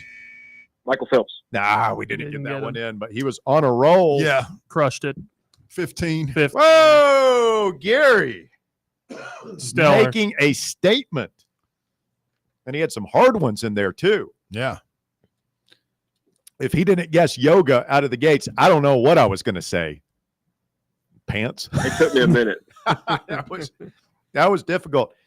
Gary, very well done, sir. Hang right there. You got to be handy. You coming in the Champions League. Got to be ready. You can't be any geek off the street. You got to be handy with the steel, Russ. Chase's dreams have shattered before his eyes. It's all right. He will still be get some wings. Every time he hears Mercury the rest of his life, he will just be filled with regret. What could have been. All right. Some random guy, our final contestant today, Rando. Good afternoon, sir. Good afternoon, gentlemen. How are we? Hey, I'm doing good, man. You got your work cut out for you. Not going to lie. You need 15. Yeah. You need 15. 15 will tie. 16 will win it outright. I'm ready. Let's do it. All right, here we go. This is where the Royals and the Chiefs play. Kansas City. This is a Harrison Ford movie, Temple of Doom. Indiana Jones. Yes, this is the race they run, open wheel race every Memorial Day. Indianapolis 500. Yes, this is the big country in South America where San Paulo. Brazil. Yes, this is the former won 2 national championships in basketball at Florida. Coach. Tebow. Coach. The basketball coach. Basketball coach, Billy Donovan. Yes, this is a superhero in Gotham City. Batman. Yes, this is where the Baseball Hall of Fame is. Cooperstown, New York. This is a football player who killed his wife. And the waiter. O.J. Simpson. Yes, this is Ross and Rachel's show. Friends. Yes, this is the basketball coach at St. John's, used to be at Kentucky. Patino, Rick Patino. Yes, this is what you wear under your arms to make them smell better. Deodorant. Yes, this is where the Orioles play. Baltimore. This is a big orange hardware store. Home Depot. Oh, I don't think you got Home Depot. I 13. don't think it matters. 12 or 13. You got a 12. It doesn't matter. They got a 12. Rando, we got Valiant hung up effort, on sir. Billy Donovan, man. Billy Donovan and Richard Pitino. That's tough. Yeah, Really Rick Pitino. Yeah, if you had the two basketball they're tied together too, man. Basketball got you. Yep. We'll see you next year, guys. Sorry, Rando. You hear the disappointment in his voice. It's He an doesn't. guy. He doesn't even want to. His dreams are shattered. He doesn't even want to sit around and talk about it. Why would you? His week is ruined. Maybe his life. I mean, I don't want to put too much on it, but like At least You can't think about him now, boys. He's lost. Yeah, he's done. Rando, au revoir, my friend. Chase, well done. But today is Gary's day. Let's bring back Gary. Gary, good afternoon, sir. You got it done, buddy. Trying my best, Russ. That was impressive. I've got you down as a favorite for the championship next week. I think you and Nick are probably the most impressive I've heard so far. He seems pretty good. The guy that I played with in my qualifying round, we had to go to overtime on. I think it was Jay, maybe Jay or Nick. Oh, He was pretty good as well. Jay's still lurking out there in the weeds, and Yeah, then it's Jay. Yeah, Jay was very good. That's funny Nick when I was as well. text everybody their time, their date when they're going. Some of these guys talk smack. I try to keep it humble and keep moving. Gary's not about that. He's not about the glitz. He's not about the glamour. He just puts his nose to the grindstone and goes to work. I like it. I got to say real quick, one of the funny things I've heard in a long time was earlier on this show was whenever Bears said, we didn't have to pay that $15 million for the Louisiana Purchase because we owed Russia money for Alaska, and I just lost it. That was pretty good, wasn't it? Yeah. Well, don't know how it 180'd like that, but that was well. We don't know. Having a migraine today, and I'm doing the best I can. Aren't we all? Yeah. That's all we can do. Gary, thanks, my man. Well done, sir. We will be in touch about next week. Best of luck to you. Thank you, guys. Love what y'all do. Appreciate it. Thank you. Gary, storming into the championship round, our first qualifier. He will face two others. We'll have a winner tomorrow, and then Thursday we'll have to skip because we're on remote. There's going to be a delay. Friday we'll be back in studio, and we'll get our third and final championship contestant, and we'll play the championship round on Monday if all goes according to plan. It's a beautiful time. Incredible time. The intensity. It's ratcheted up, man. You ain't getting out of this thing with a single digit score, man. I mean, No. you better bring it. No, who was that? That's Wednesday. Or no, That's Friday. Wednesday. No, it's Friday. Yeah. Yeah. Who's kicking themselves worse now? Chase over Mercury or Rando and the Billy Donovan incident? I think Whatever Chase happened there. over Mercury. He was on planets, man. I mean that's. I know it's out of left field. You're not thinking. It's elementary school stuff. Yeah, it's one of the first things they teach. But he did pass really quick. So He was going quick. I just feel if he had just kept the momentum going with Mercury, just thought about it for a second. could have had even a bigger number. I mean, there is one outlier in all this. I mean, everybody's, Nick was the overall tournament number 1 seed. And then from there, Gary's going to be hard to beat. Gary was actually a 2 seed. Rando was a 1 seed out of his region. Rando had the lowest score. It's tough. Champions League, man. Anything. The pressure can gets happen. to you. Yes. Bright lights. Some people can't handle them. All right. Coming up, the shocking conclusion of the drive. Speak now, forever hold your peace. 865-966-3435. Your number to get on the show this afternoon. Hot question. Best mascot in sports, worst mascot in sports. We'll talk about that. Plus, Major League Baseball realignment. We hit on this a little bit yesterday with Jeff Passan's report that Nashville is almost a shoo-in to receive a Major League Baseball expansion franchise. What would that mean for the divisions? There are 30 teams right now. You go 32 teams. It would seem to me pretty obvious that you would want 8 4-team divisions like you have in the NFL. That would require some moving, some ending of tradition, things like that. One of the possibilities that being bandied about would basically be change baseball as we know it, and as it has been for well over 100 years, almost 200 years. Yeah. Oh, is that the one where they basically get rid of the AL? Yeah, we'll talk about it when we continue. Stay with us. You're listening to The Drive. It's Fan Run Radio. Back with more after this. The Drive. Congratulations. You found sports radio that doesn't suck. This is Fan Run Radio, Knoxville. Hi, this is Bo Kregner from the Kregner Group at Realty Executives. And I know there's a lot of choices here in East Tennessee when it comes to choosing a realtor. Here's why the Kregner Group is different. At the Kregner Group, our motto is walking by faith, serving others. It's how I live my life. It's how I run my business. Here at the Kregner Group, we're committed to doing real estate the right way. Faith, honesty, integrity. The Kregner Group. Call me anytime at 865-742-1035 or visit my website at bonoknowshouses.com. A brand built in Tennessee and born from the love of the game. Inward Half revolutionizes golfing comfort. Crafted by a former pro and dedicated enthusiast just like you, our luxury performance wear guarantees you stay cool and comfortable through every swing and every day. We're not just a brand. We've set out to create a lifestyle for those who understand that impeccable style and premium performance are a hole-in-one. Enjoy the walk-in with Inward Half. Attention service members and veterans. Introducing the Griffin Law Firm, your trusted ally in military legal matters. From court martials to benefit claims, at Griffin Law, your mission is their mission. Here's VFL Marshall Griffin.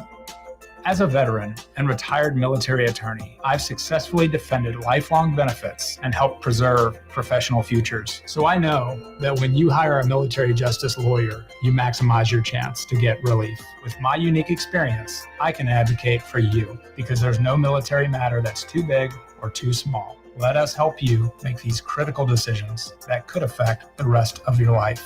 Remain silent. Request counsel. Call Griffin Law. For a free consultation, call 888-707-4282.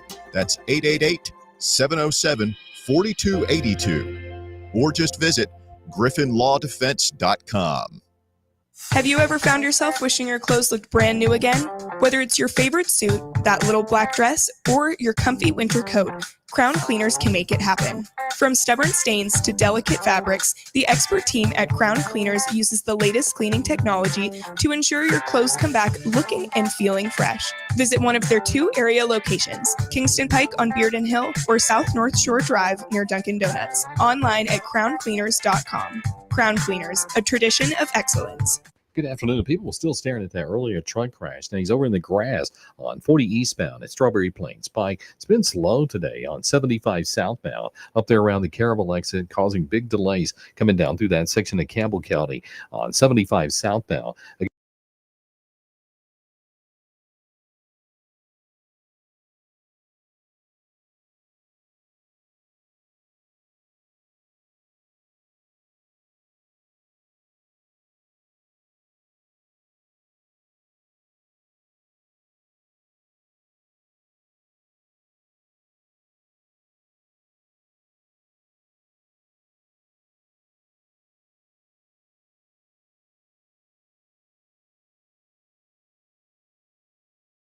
Brett Hullander just sent me this really interesting story from Matt Winter, who is a one of these sports law guys that you see popping up on the Twitter sphere everywhere. And this is really interesting.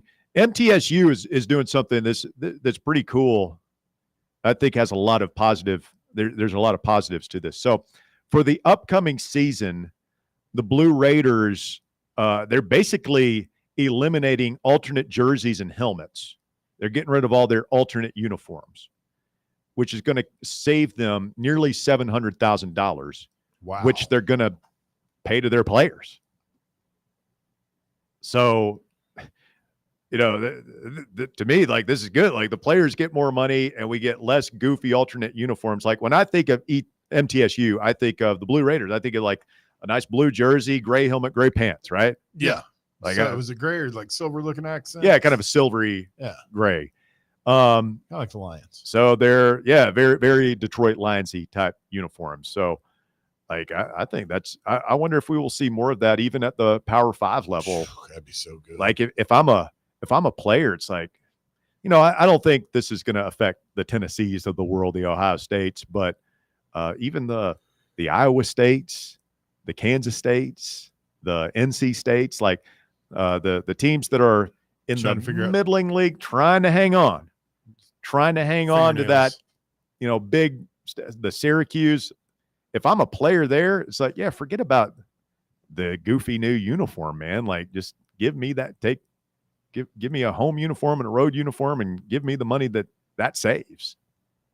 They're also putting the players to work as salesmen for tickets. They're currently competing for a grand prize for the most tickets sold to the August 30th home opener against Austin Peay. The athletics director declined to name the prize. The special teams unit already has filmed a local commercial I mean, this So is like guys are they getting sending into them it. out basically like those giant chocolate bars with the almonds in them door to door. Yes. Yeah. Fundraiser time. Those things were That never type of that stuff. great. No, like but coupon book sales. I'll tell you what was. They went to like what are those things called? Milk Duds, like the caramel candies, and it was a bunch of M&Ms, peanut M&Ms, and Reese's Pieces. That was really hard not to just eat the whole damn box. It's all good stuff. Not even bother trying to sell them. Yeah. Let's skim off the top a little bit. You know, what's one box of candy that you don't sell that goes unaccounted for? I just eat the whole thing. Whole damn box. The whole box is a little excessive if you're trying to make some money. Yeah, we'll see if other schools follow suit on that one. All right, so here's the well, we got a minute here. Here's the baseball article I was reading before we came on the air today because Rob Manfred was talking more about baseball expansion. He was on the MLB Little League Classic over the weekend and discussing realignment. Did not get into specifics, but he says, quote, "I think if we expand, it provides us with an opportunity to geographically realign. I think we could save a lot of wear and tear on our players in terms of travel, and I think our postseason format would be even more appealing for entities like ESPN because you'd be playing up out of the East and out of the West." So this is something they're thinking of. If he's saying this on ESPN, he knows this is going to make news, which means they've done studies on this, and they probably have some ideas already. Mixed reactions. Mets broadcaster Howie Rose described the threat of realignment as the American League and National League ceasing to exist as we know them, That's pretty accurate. and describing it as the last move before total destruction of the traditions that made baseball great. I kind of agree with him. I mean, the MLB, they've realigned and added teams before. Like, Yeah, but they're basically they're getting rid of. Well, he hasn't said this. I'm reading this from Yahoo Sports. I don't know where they got this map here right now. I don't know where this idea came from, but the thing that's being floated around today online basically gets rid of the National League and the American League, which of course has been in existence since the late 1800s. I would definitely be against that, but it is interesting just to look for like how they have it set up. It's basically like the NBA, where you have an Eastern Conference and a Western Conference, and they have four divisions of each, right, of four teams in each league. And so the new one for the Eastern Division, the Braves, the Nashville team, the Tampa Bay Rays, and the Miami Marlins, all in the same division. Be pretty good news for Braves. Well, let me guess weird, man. The whatever they're calling it, East would be the Mets, the Yankees, the Red Sox, and the Phillies. Yep. Yes. That's right. That'd be one of the best divisions to ever exist in baseball. Central would be what? Well, hold on. Let's go. I mean, like that would be an insanely the Yankees awesome and the Mets division in the same division. That doesn't make sense. I mean, how else you're going to do it? Those four are the four team, and they're within that little circle of each other. I feel like just because it's the East Coast and those cities are a lot closer together, you can get away with like flopping the Mets with the Orioles and just letting them be in opposite sides. Yeah, I mean, which is essentially what they did with the Houston Astros back in the day, where the Astros growing up were always a National League team, and they moved them. And, the Brewers, I can't remember what all happened. The Brewers were an American League team, and they're in the National League now. So there's been some flip-flopping back and forth.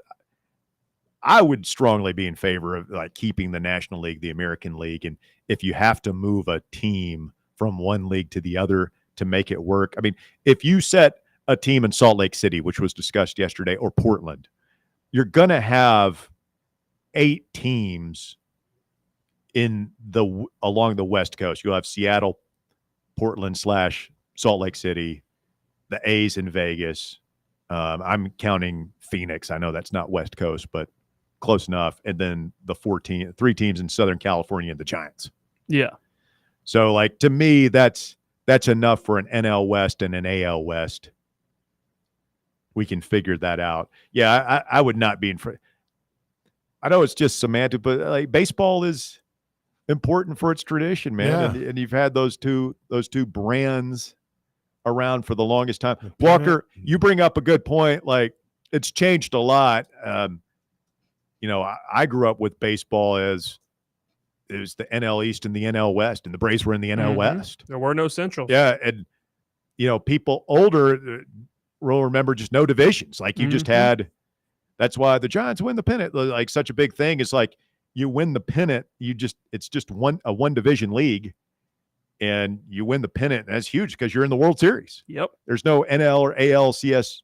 So, and now you've got all that stuff, which obviously they're not going to put the toothpaste back in that tube. But if you do add teams, which Manfred seems to be dead set on and makes sense, you're going to have to realign. It's just how are you going to chop it up? Yeah, I wouldn't mind them realigning. I mean, as long as I have no problem with it just going to like an NFL model where like they have 4 divisions in each conference, but they're still spread across the country, and you just keep calling them the NL and the AL, and you can move it around a little bit, but just keep those names. They redid it after one of the NFL expansions. That's how we ended up with the AFC South and Central. And I mean, I feel like just having an East, West, South division in both leagues is perfect. Makes sense.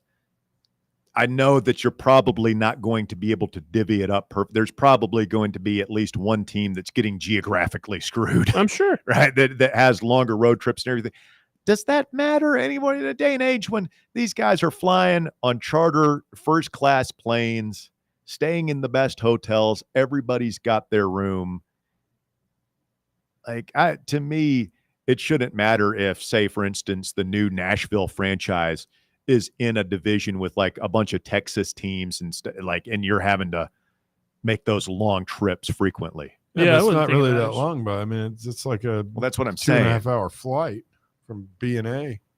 Yeah, and this is different to like comparing it to conference realignment in college, where those kids are traveling, not being paid as much, and they also have school with this. For the majors, like you're being paid to travel everywhere for the sport anyway. It doesn't make that much of a difference whether or not the divisions are closer or farther apart, like it does with conferences in college football and basketball. So something to keep an eye on as we move forward in the world of baseball. And if you want to see some, speaking of the American pastime, if you want to see some updated pictures, the very latest photos of the new Lindsey Nelson Stadium renovation that is ongoing, check out RockyTopBidCenter.com.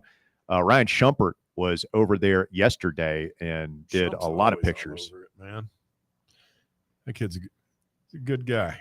He was up there in the new press box area with like there's no rails on there. It looked kind of dangerous. No rails?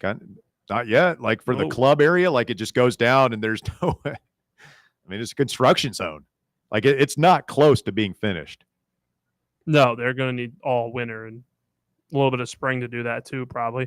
As long as it's done by the start of this next year, I don't care how long it takes them. Just until the start of the season, finish it. He's got a safety cable up there. That is pretty wild, man. Mm-hmm. The shot from the first base up in the stands, kind of like behind first base. Mark on the text box says, how much are we betting that the person who got stuck in Walker's water slide story was a 2-seater? First of all, Mark, personal appearance is not show fodder. Second of all, I'd say about, I'd put the odds there minus 200. I don't know about that, man. They're going to get folded up. I think a 2-seater would be pretty hard to fold up like a U like that.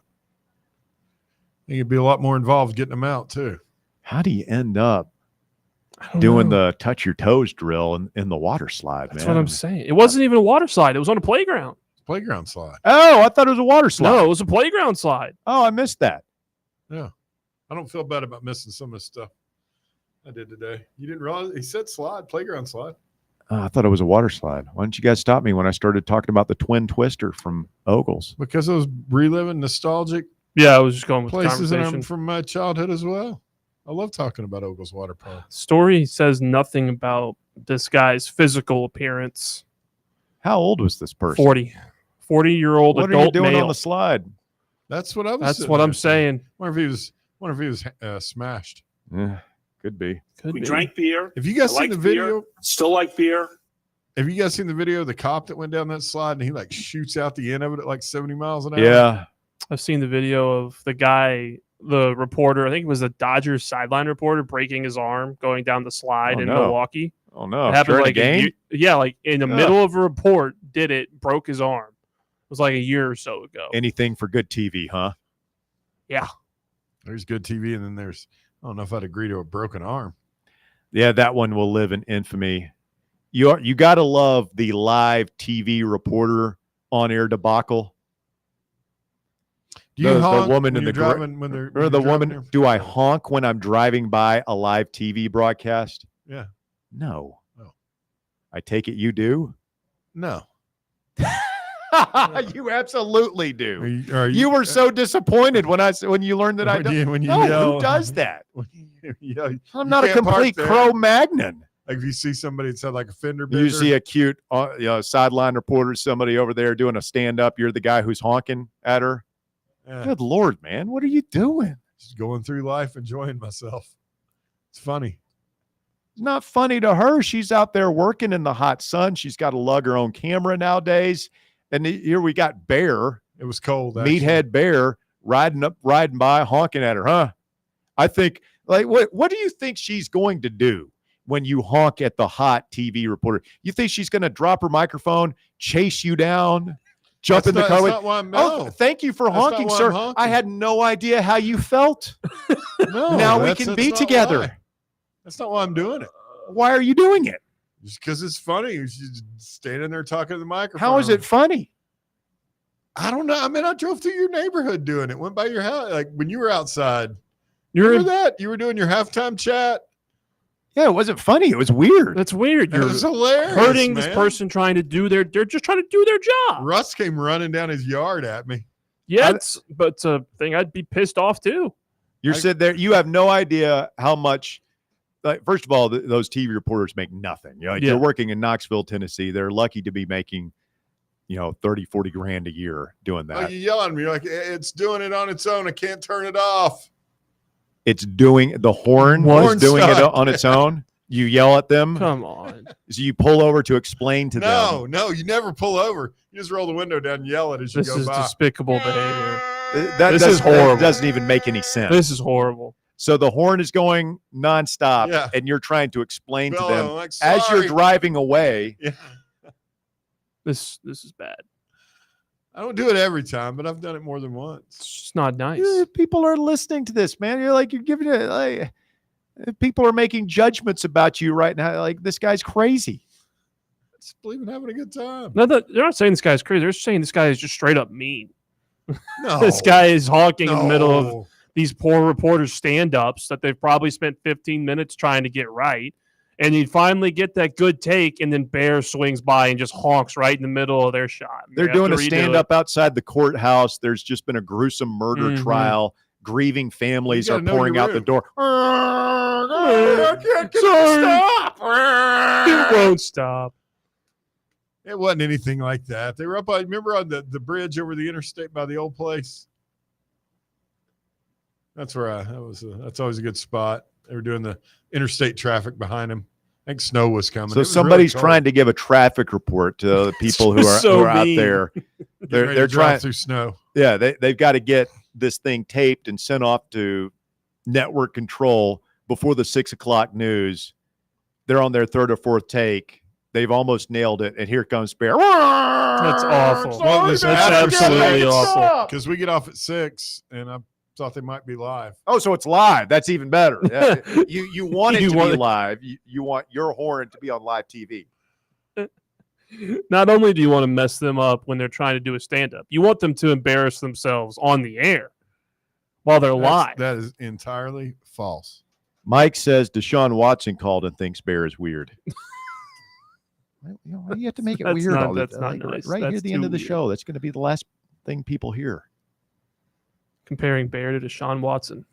I don't get freaky in the massage parlors. I sometimes like to play harmless juvenile pranks. It's not that weird. It's just incredibly mean. All right, stay with us. We have overtime headed your way next on many of these fan-run affiliates. Thank you, Walker. Thank you, Bear. I'm Russell Smith. We'll do it again tomorrow here on The Drive.